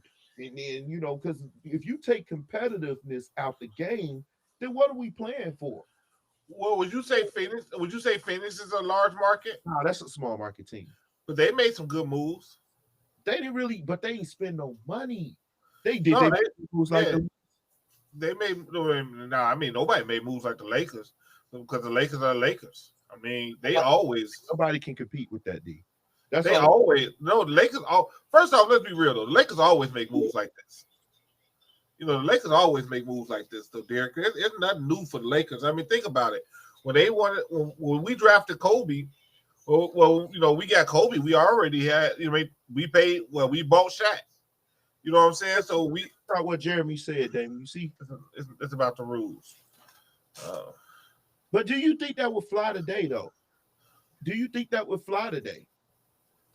The rules today, like you come in the lane, you breathe on them hard enough, they're gonna call a flagrant.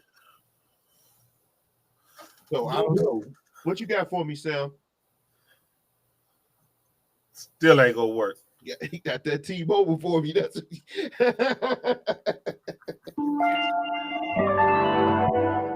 look, yo. All right, go ahead, Jeremy. Not Jeremy, but Sam.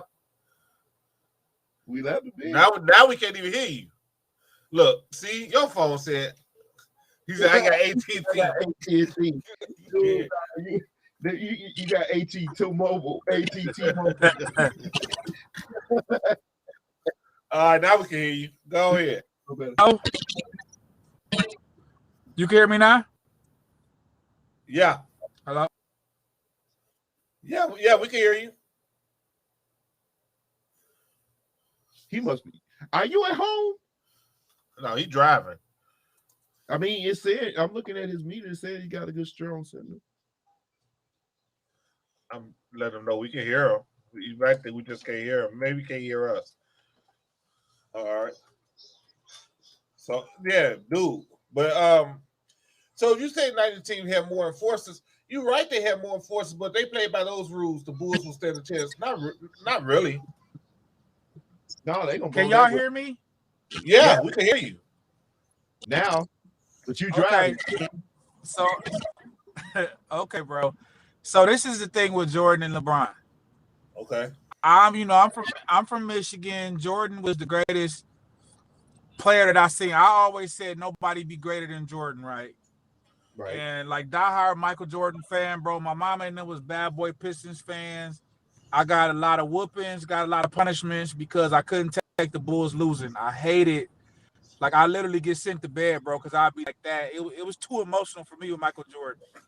So I had this emotional thing with Jordan. He's like a hero. This is my thing, man. LeBron and Jordan game, I think it's a disservice to compare them. I think LeBron picking the number 23 and, always wanting to try to compare himself to Jordan because that was his idol. First of all, both of their games is totally different, man. And the NBA now and the LeBron and the Jordan NBA is two different games, bro. It's like, I think we do a disservice because they're not the same game of basketball. Like when Jordan was playing, you could literally punch somebody in the face, bro. And if you breathe on a nigga, now it's a flagrant foul, bro. It was a flagrant foul. So the NBA is making more money. They making more money. I was gonna say the NBA is making more money with the game now. So like this is my thing with Jordan. People always say this, and this is I don't know if you've ever heard this argument. People always say, oh, if Michael Jordan was in this era, he would average 80 points or 70 points, right? I've heard that, yeah. Kobe was a clone of Jordan. And Kobe didn't average that. So that's always been my argument to that. Like Kobe was in both eras. He was in the LeBron era. He still had some prime years in them early 2000s. And Kobe was essentially same game as Michael Jordan, low post game. He was better, probably 3-point shooter. Kobe didn't average 60, 70 points. And when Kobe did average a lot of points, his team got they butt whooped. So my thing is, if I had to pick one player, I'm just being real with you. I'm gonna take MJ. I'm not gonna be like saying that Jordan didn't face the same competition because it's a totally different game. But MJ was the type of person that even if you looked at The Last Dance, Jordan wasn't really a team guy like that. Jordan was the type of guy that was like, he was like Kobe was a clone of Jordan. Like, you prove to me that you good enough in practice for me to even pass you the ball. Jordan felt like him shooting over 4 people or 5 people was better than some other nigga taking one shot. And Phil Jackson had to come in and basically tell Michael Jordan the only way you go win is that if you use your teammates. Now, this is the thing that I will say as far as with eras. When Michael Jordan retired, right, Scottie Pippen took that same team, Game 7. They won, I think, 2 less games. So that tell you, D, that the team was actually good. When Jordan left, they didn't have the nigga to take him over the top, the killer. But Pippen did take the team to Eastern Conference Finals Game 7, and they got cheated out of that, but they probably should have been in the finals again. Probably would have lost against Houston. But, I think when we compare eras with the LeBron stuff, LeBron is a different player. LeBron has really maximized, like, player empowerment.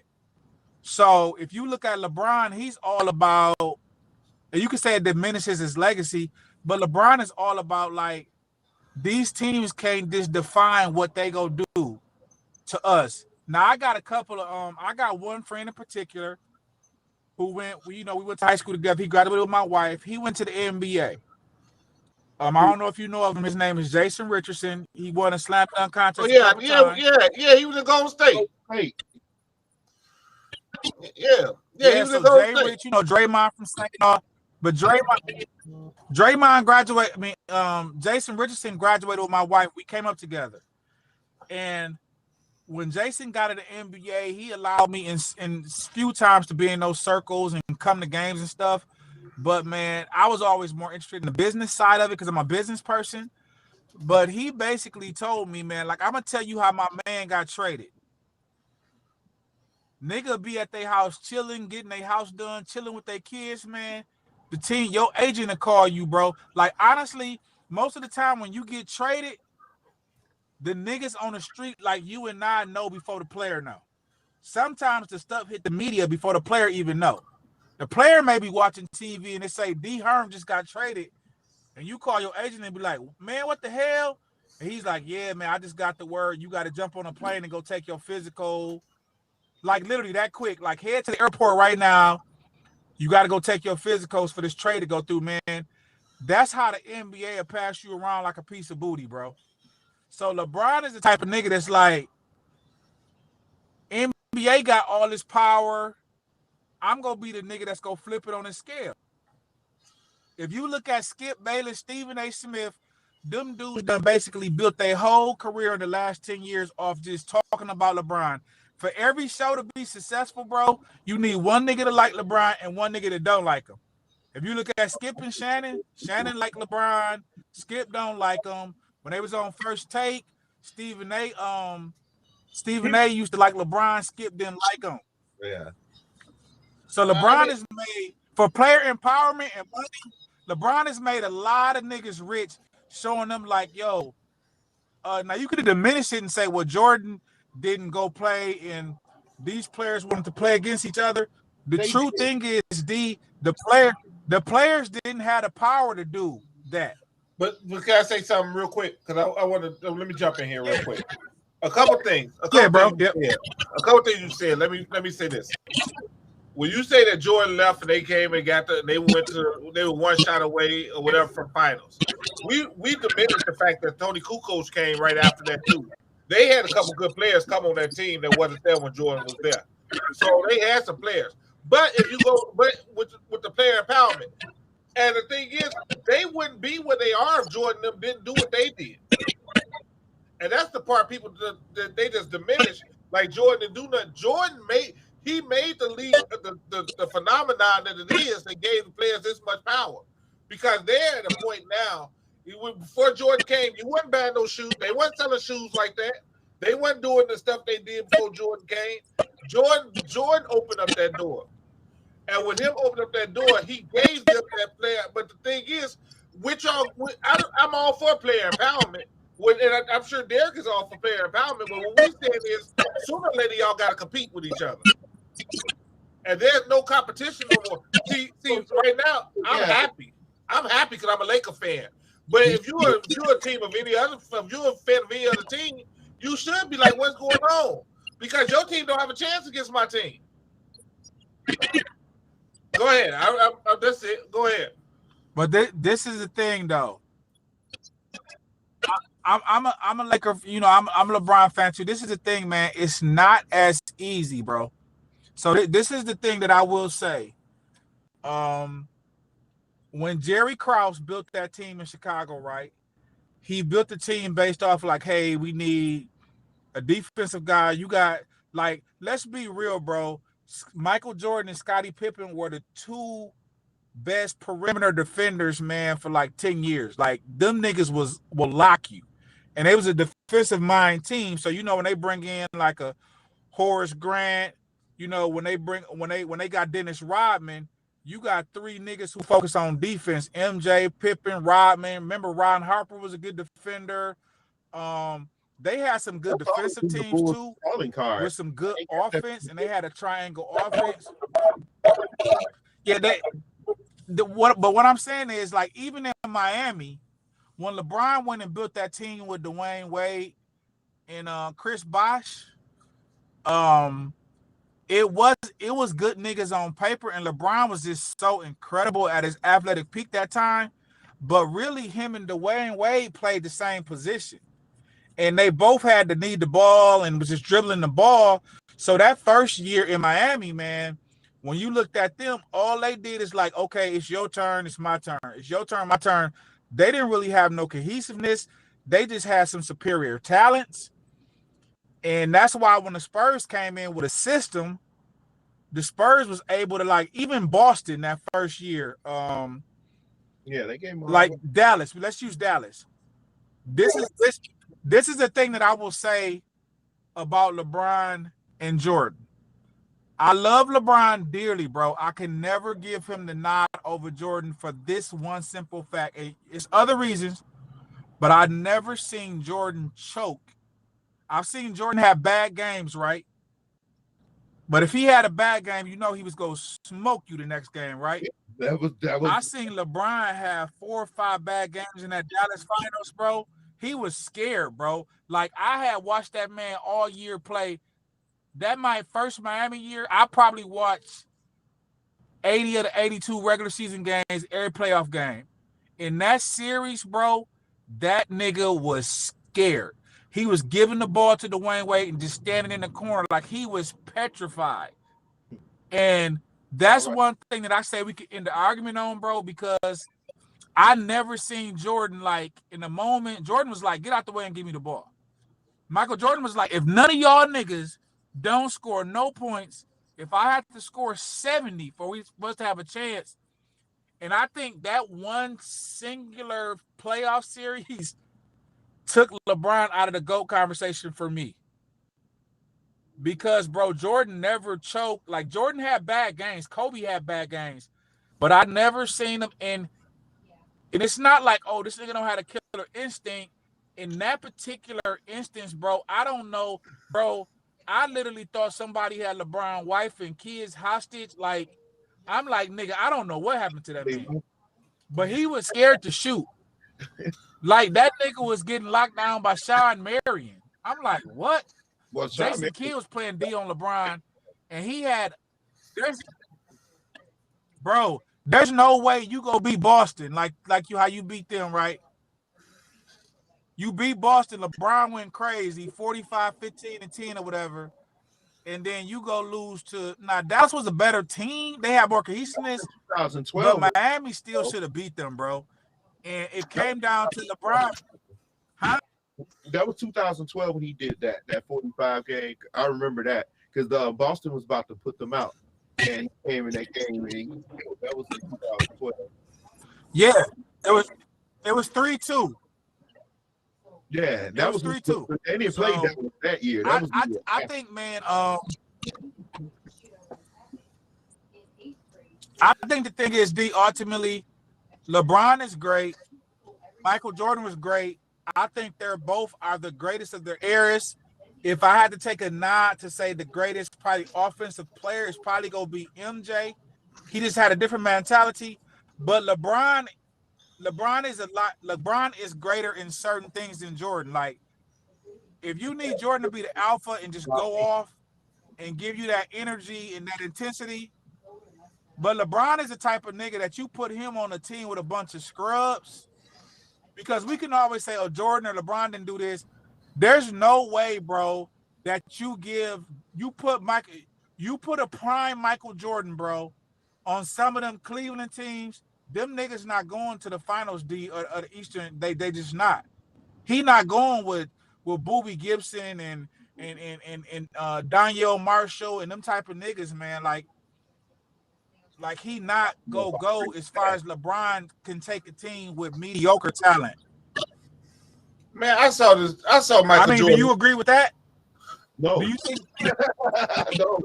I don't. I just think. I see Michael Jordan play against arguably one of the best basketball teams ever assembled, and took them to the brim by himself. He took a team that finished almost dead last in the whole conference, and then the whole team in the far Eastern Conference, and took them to the playoffs, to the point that the ownership was mad at him because they didn't want to go to the playoffs. So no, I don't agree. I think he could have taken the team. He probably would have taken them further because he don't quit. There's no quit in him. So he probably would have. With LeBron, you can take his heart easy. You just get him out early. LeBron and Michael never. They had to pull him out the game when they played. They had. But would you? Come on. But would you agree? But would you agree with this, that Kobe was a very close clone to Michael Jordan, basketball-wise, like far as style of game? Bro, so that's why when people make the argument and say, if Michael Jordan was in this era, he would do this and that, I always said, okay, Michael Jordan is in this era, and his name in this era is Kobe Bryant. So Kobe Bryant, when Kobe Bryant averaged a lot of points like people say Jordan would do in this era, when Kobe did it in this era, they did not win with Kobe averaging 60 points. Kobe put up crazy numbers, but his team was losing. Well, let me say this. Hold on. Let me say this. First off, two things. Now, when you talk about Kobe Bryant, everybody that know I'm gonna come in on this one. First off, there was a time that Kobe Bryant averaged. He had a stretch when he was averaging 40. He was averaging 40 points a game, and that's when he was playing with Shaq, and they were winning.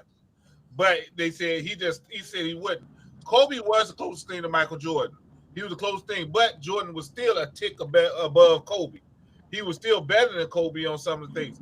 Kobe had better footwork, but Jordan had a better mid-range game at his inside, and he could go inside a little bit better. His post-up game was a little bit better than Kobe, but Kobe had better footwork. And so when you say he was the closest thing to Jordan, yes, but Jordan still was better. And so Jordan and Kobe he was just, if Jordan was one, Kobe was 1B. So he was just a little bit under him, even though he tried, he just wasn't Michael. And so when you look and say, because you said Kobe scored a lot of points. Kobe, don't forget, Kobe dropped 81 points in the game. And see, we always say, well, that's against Toronto. He also dropped 62 against Dallas in 3 quarters and came out the game. If the thing is, Jordan could have scored as many points, because as much as they stopped fouling and this and that, if Kobe Bryant, Jordan could have scored as many points as he wanted to score. Today, Jordan, he could have scored. He averaged 37 points back Okay. then. Okay, this is my thing though, man. There's a lot of variables because first of all, Michael Jordan never won a championship without Phil Jackson. Neither did Kobe Bryant. So there's something to say about having stability at your head coaching spot. If you look at a Tim Duncan, he won 5 over the course of them 18 years. If you look at a Tom Brady, when you got stability within your organization, let's be real, bro. I'm just being real with you. And this ain't no LeBron excuse. Dan Gilbert is a Detroit native, bro. Dan Gilbert will probably be better off owning the Pistons because most of Dan Gilbert business, Dan Gilbert owns the Cleveland Cavs, which is only an hour and something from Detroit, but he's in Detroit most of the time. He lives in Detroit. So my thing is that Dan Gilbert's a terrible owner, bro. He was trying to up the basketball team like it was just like any other business. He didn't have good basketball people in place. Like the Lakers, we can talk about Jordan and everything, but let's talk about who built the team. Now, he ended up ending it prematurely, but you got to give it to Jerry Krause for actually bringing Phil in, for actually building Jordan a team, bro, that he could be successful with. Because I don't think any of us will argue that Michael Jordan was an incredible player, but they built the team for Michael Jordan to successful things that worked around him and Scottie Pippen. So when they did their first three-peat, they re-upped and came back, and then, you know, and Rodman and some other players, man. So at that time, I think it's like, you knew Jordan was a killer. Give me the people around me, and I take them. I got my coach. Because remember, Jordan was like, he not playing. That last season when they broke that team up, Jordan was like, I'm not playing for nobody but Phil Jackson because I'm not going to learn no new coach again. So if Phil,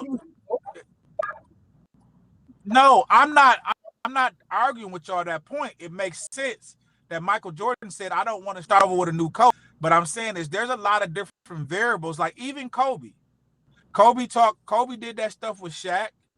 And then at one point in time, you know, Phil Jackson came out and blasted Kobe. Phil Jackson wrote a book and talked about Kobe like a dog. But I think at some point, you know, Kobe did them with that year or two without Phil. And he was putting up points and stats, but he was losing his tail, bro. He was getting handed.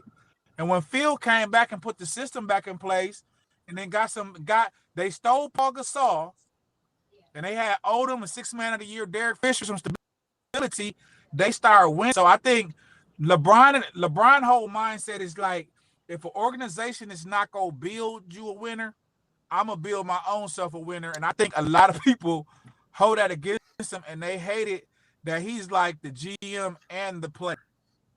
Well, first off, when Phil Jackson came, didn't nobody know who Phil Jackson was. He was on the bench. He was just on the bench. Didn't nobody know who Phil was.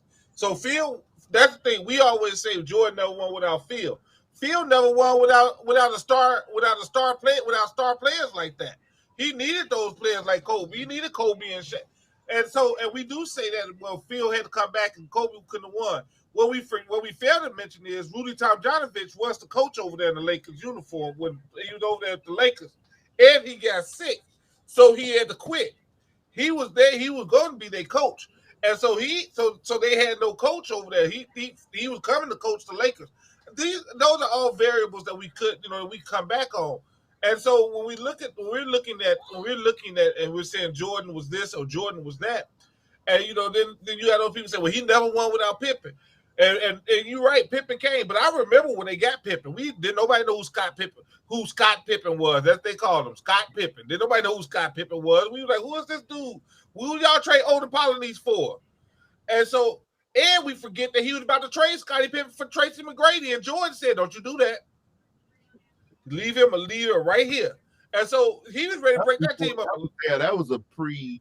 He was ready to break that team up a long time. He was still young. He was, Yeah, he said, I'm ready to break this team up. So as much as we give Krause credit, but he also wanted to break him up. He wanted to break him up even before he did. And so the Jordan, when we look at Jordan and we say, what about this guy? Jordan had such an incredible motor. Derek said it best. The thing that made Jordan to separate the two is he just won't quit. I've seen LeBron James. I see LeBron James. Teams get up and LeBron James look, and you could tell right now he checked out. Yep. He totally checked out this game. He don't even care. And he goes sit on the bench and he show you don't care. Because his team is over here, and about 5 seats down, LeBron James sitting over there by himself. Totally checked out the game. Then you take the jersey off and you never see him there again. Same thing he did. Which brings me to this. When you said stability, there was no stability. There was stability in Miami. I mean, you had Pat Riley. I mean, so that was definite stability, and he's still there now. Yeah, so and that's but that was D, that was one of the reasons though that ultimately LeBron and them had them issues, because Pat Riley wasn't gonna give LeBron that control. And I think at the day, man, like, it wasn't a perfect team that they built with Dwayne Wade. It was just talent. You know, that, like, you always hear LeBron and D Wade say that their first option was, I don't know if you remember this, bro, but when they said they was going to play together, they all signed these contracts. So like an innovator with these contracts is like, man, we don't have to lock into these 5-year and 4-year deals. We so good, we could just sign these 2s and 2+1s, and they all was gonna sign the same contract. But Carmelo Anthony, being Carmelo Anthony, was like, no, I'm gonna take my money. So Carmelo Anthony ended up signing his extension. Then, in order for him to get out of Denver, he got to get traded out of there. LeBron, D Wade, Bosh, all of them signed the same exact contract extension. So they knew they was going to all be free at the same time. It was supposed to be free for Melo. But even when I look at that, bro, I don't even know how the Melo thing would have worked with LeBron and D Wade, because you got people that dominate ball. So I think Chris Bosh kind of better, because he kind of created that stretch forward and could stretch the court. But Carmelo would have stopped that ball. So when they say that, I don't even know how that would have worked with D Wade and LeBron and Carmelo being on the same team in their prime. It seemed like that would probably even been more difficult than even the Chris Bosh, because at least Chris Bosh took that thing in his mind, like, I'm going to option, right? And I don't know if you remember the Miami days, that Chris Bosh used to get really, really discouraged if LeBron didn't get him in the game early. So if you look at the Miami when they played, they used to probably run like 5 to 10 actions beginning at the game. First quarter was a big Chris Bosh quarter with shots. He probably took 70% of his shots in the first quarter, because they felt like if we don't get him involved, he go check out. It was kind of the same thing with Kevin Love too in Cleveland. Like, let's get Kevin Love going, because he either go be great or he go be trash if he don't get to going. So, like, I don't know if that Carmelo thing would have worked with D Wade in them, because Carmelo was, you know, like, at that point, who's the number 2 option? I'm gonna ask y'all. Or maybe Carmelo the number 1 option for scoring, like, over the line. So, like, how does that work? Like, Miami didn't start to work until D Wade took like a mental step back and like, okay, LeBron, this is your team. Which was dumb. They literally had a nigga in the off season was like, yo, you lead this team. Because if you used to look at Miami that first year, bro, they used to all just stand around and take turns, take game-winning shots. LeBron would take them, D Wade would take it. But let's be real, D Wade had a higher clip of game-winning shots than LeBron. But like, they felt like LeBron had to take him. His ego felt like he had to take some. He had to take him. So it was very awkward with those two. I know they were friends, but it was like, and one of them got to be the flat cut leader. And one thing about Jordan, there was never a question as who was that leader on that team. Pippen was cool being, you know, as they call it, like Jordan's. Like, I'm not gonna even say the Robin or whatever. But Pippen was always cool, like, yo, MJ is the number 1 option. I'm cool with being the team.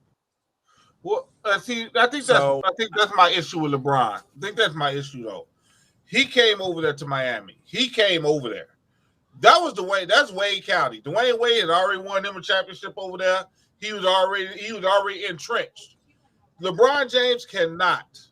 He don't know how to. That's why it's a big issue with the Lakers right now with Westbrook. He don't know how to take a back seat. He don't know how to. And that was Kyrie Irving's problem with LeBron James. He said, "You're not gonna son me. I'm me. I'm not about to do all this." He said, and LeBron said, "Well, I was gonna give him the keys." You were never gonna do that because when LeBron does that, that's when LeBron James struggle. The problem that I have right now, and Derek, you know this, and Derek, because we talked about this, LeBron James was an MVP candidate 2 years ago. The problem I had was he wasn't MVP of that team. The MVP was Anthony Davis. But as long as LeBron James on the floor, y'all don't get nobody. They don't get the credit they deserve because Anthony Davis was the MVP of that Lakers team. And I'm a Laker fan. I was so happy we got Anthony Davis. I was like, man, we got Anthony Davis. Whoever come after that, I know we good because we got Anthony Davis. And so if you're looking at LeBron, yes, it's two different leagues. It's two different leagues. And like I said before, LeBron James, the greatest recruiter ever. He recruits great. He's a great recruiter. But you can't say he either has stability and then make an excuse for the stability because he has stability. That's the problem. You can't say you in charge. You can't be in charge of the franchise and say you have stability. He was in charge of Cleveland, but now you say he has stability. Then he went to Miami. He has stability, but they wouldn't give him charge of the franchise. You're not gonna have both. That's the thing. Stability means I make these decisions. Eric Spoelstra is the coach. He's still the coach today. So if he wants stability, he could have stayed there. He would have had stability. But as soon as he lost against the Spurs by a record margin, he said, "I gotta go." I'm gonna correct you there, bro. Anthony Davis is my guy. AD is a dog, but let's be real. AD not getting himself the ball, and you can say that Anthony Davis on paper, hey, he's the MVP of that team, but LeBron James is the one who facilitated everything. Like LeBron does everything. You give Anthony Davis 30 points a game and 8 rebounds. If LeBron averages 25, 10, and 10, to me, you still the MVP because them 10 assists is creating them some of the shots that LeBron James makes state offense go. This is Hold on, wait, slow down. Dude, if Ray John Rondo was the point guard, when Ray John Rondo was over in New Orleans with Anthony Davis still put up them points. All you got to do is give Anthony Davis the ball. He led them in points. He led them in points per game, rebounds, blocks, everything else. So LeBron James, only thing he led with was assists. And so, but that's because he had the ball. If you got the ball 89% of the time, you should lead an assist. Give me the ball. Right. So nobody's gonna come close to that. Bro,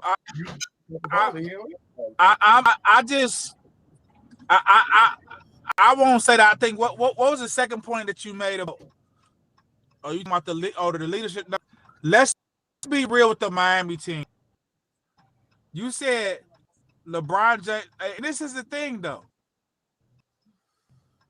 LeBron James signed a 4-year contract in Miami, right? Mm-hmm. He fulfilled the 4 years, bro. And let's be real. After those first, bro, Dwayne Wade was not the same, bro. Dwayne was hurt every game. Them niggas had turned into the Miami Cavs, bro. Into the same Cavs team where Dwayne, I don't know if you remember, Dwayne Wade was sitting out a lot of them games. Bro, okay, like deep. I want you to pull up right now what Dwayne Wade finals was in the 4 finals in Miami. As the number 2 guy. Well, the first one he had over 20. The first one I know he had over 20. Second one he The first time he averaged over 20. But what I'm saying is against that against who? That like Dwayne Wade was compromised, bro. And I think what I think because he went from a number one to a number two. Of course, he went from a number one option to the second option. Of course, his points go down because I don't have the ball in my head. Listen to me. They giving the ball. Bro. But he had 22. He averaged 22 in 2012. Bro, I'm not talking about his points going down because he taking less shots. I heard Dwayne Wade say, because I'm a huge Dwayne Wade fan.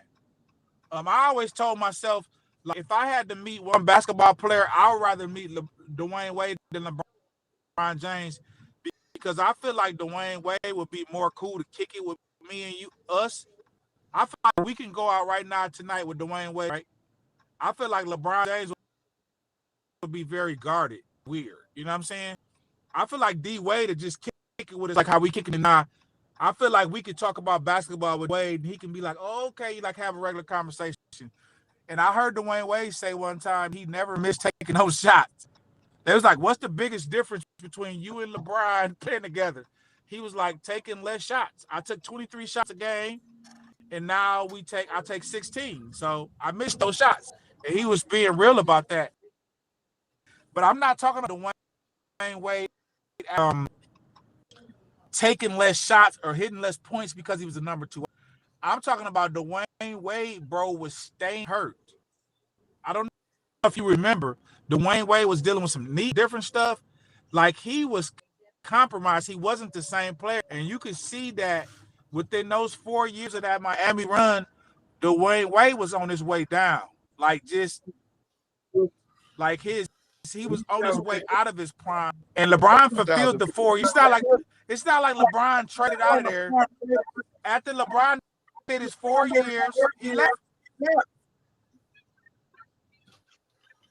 So that's the thing. If you Kevin Durant did 3 years in Golden State, he left.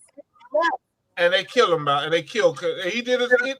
So we killed Kevin Durant when he went to Golden State. Kevin Durant left for a whole different reason. He left because he felt like it was some other off the court stuff that was happening. He at least that's what he said. LeBron just said, okay, I fulfilled whatever, and he went back home, because he really, in that case, that was the only place he could have gone and not get really excoriated. I mean, he would have got lit up if he went anywhere else but to Cleveland. At least when he went to Cleveland, everybody's like, okay, he gone home. Did we lose him? Yeah. But yeah, so the argument that, and I'm sure if you're listening, the argument don't make sense, because when he lost to, okay, every time, and see, that's my issue with LeBron. Every time LeBron James wins, oh man, LeBron was fantastic. When he lose, we always blame his teammates. He had the same teammates.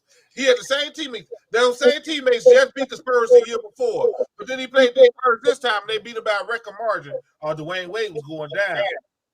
Which he did. He had a horrible finals, but he was hurt. But Derek, let's be honest.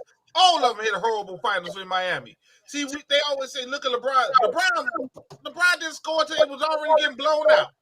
Yeah, he averaged 28, 7, and 4, which is, believe it or not, the 28 is pretty good. He shot more than everybody.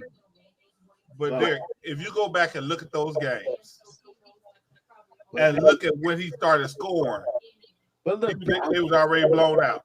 San Antonio has some crazy balanced scoring. They had some crazy balanced scoring, man. It was like, and they was old. They were 37, 36, 31, and Kawhi was 22, but he averaged 17. They were hooping them boys. Yeah, they had some balanced scoring. This is what you want from your team. Balanced scoring, man, not top heavy. And that's one thing I don't like about super teams, because you tend to be top heavy. Well, this Lakers team ain't gonna be top heavy here. No, they're fully figured out women. They're one of the women that's full face, mid section, and low. You got it all together. If listen, yeah, that's a perfectly hourglass shaped woman. Yeah, this Lakers team is ready. This Lakers team them Lakers team say, I don't care nothing about y'all. We ready. Well, I'm gonna tell you this. I'm gonna say this. It's gonna be the Lakers from Brooklyn. So, bottom line, who you got? Brooklyn or the Lakers in the finals? Real quick before we go. Yeah. Man, we had fun tonight though. It was fun. I got Lakers. The Lakers gonna win. Nobody's gonna beat the Lakers. I'm my money on the Lakers, y'all. Anybody want to bet me? We can put some wings on there, but I'm saying the Lakers gonna win. I don't bar injury. Now, I said what I said about LeBron, but let me be clear here. I don't want the Lakers to win, not because of LeBron. I don't want them to win because I don't like Super Bowl. I don't like super teams. I don't like them. If they were drafted and they grew into those kinds of players, I'll be with it. I'll be like, okay. But Damian, as you can see, he's shouting for God. But me, I do not like super teams. I just don't. I want, if they built, because you drafted out of college, well, they had Worthy, and then when you draft out of college, you never know what you're gonna get. You roll with the dice. You getting, that's why you try to get the top one. But we don't know what that dude in what you call it gonna be like. What's his name? Cade Cunningham. We don't know what he's gonna be like. Right. You don't know. Everybody, there were some people that thought Sam Bowie was the one. Sam Bowie. There were some people that thought he was the one. There were some people that thought that Penny Hardaway would be the one. And he had a short career. You just never know. Roy, what's that boy name? Brandon Roy. Yeah, Brandon Roy. You just don't know what's gonna happen in drafts.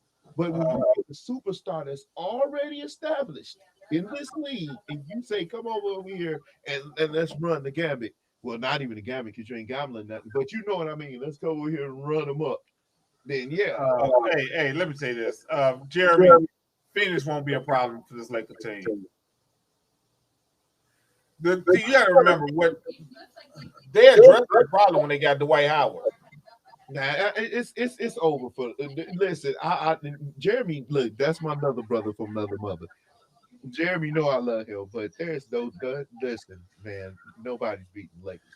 The Lakers can beat themselves, or Father Time can beat the Lakers. Yeah. That's the only one. And the only ones you. And this is what the league is, Damien. The league is set up right now where you have to wait on injuries. I mean, injuries are part of the game too, but we at the point right now where it's like injury, you have to wait, and injuries. Shut up, fool. Injuries will win. You have to wait on them. No, on that. We ain't doing that. So next week, y'all. Next week we'll be back. I'm sure some hot topic will come and knock us off our block. Right.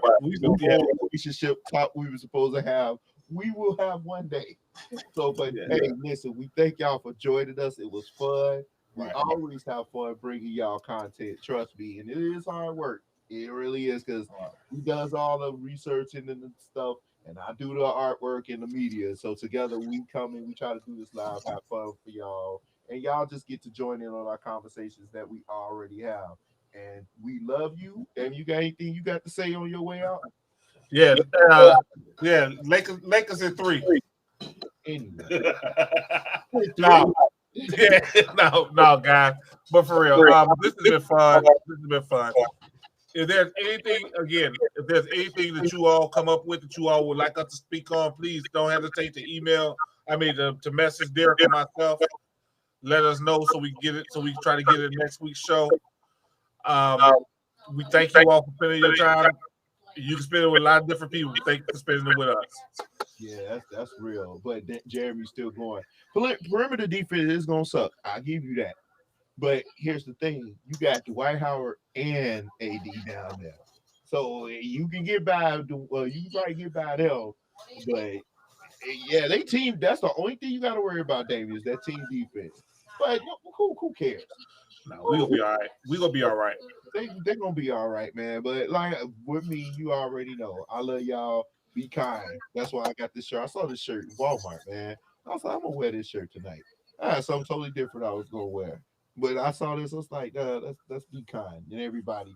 And if you want to check out what we talked about earlier with Kanye, it'll be on my YouTube page. You can check it out. I'm gonna delete it from here. I'm just gonna keep all my stuff on YouTube for right now.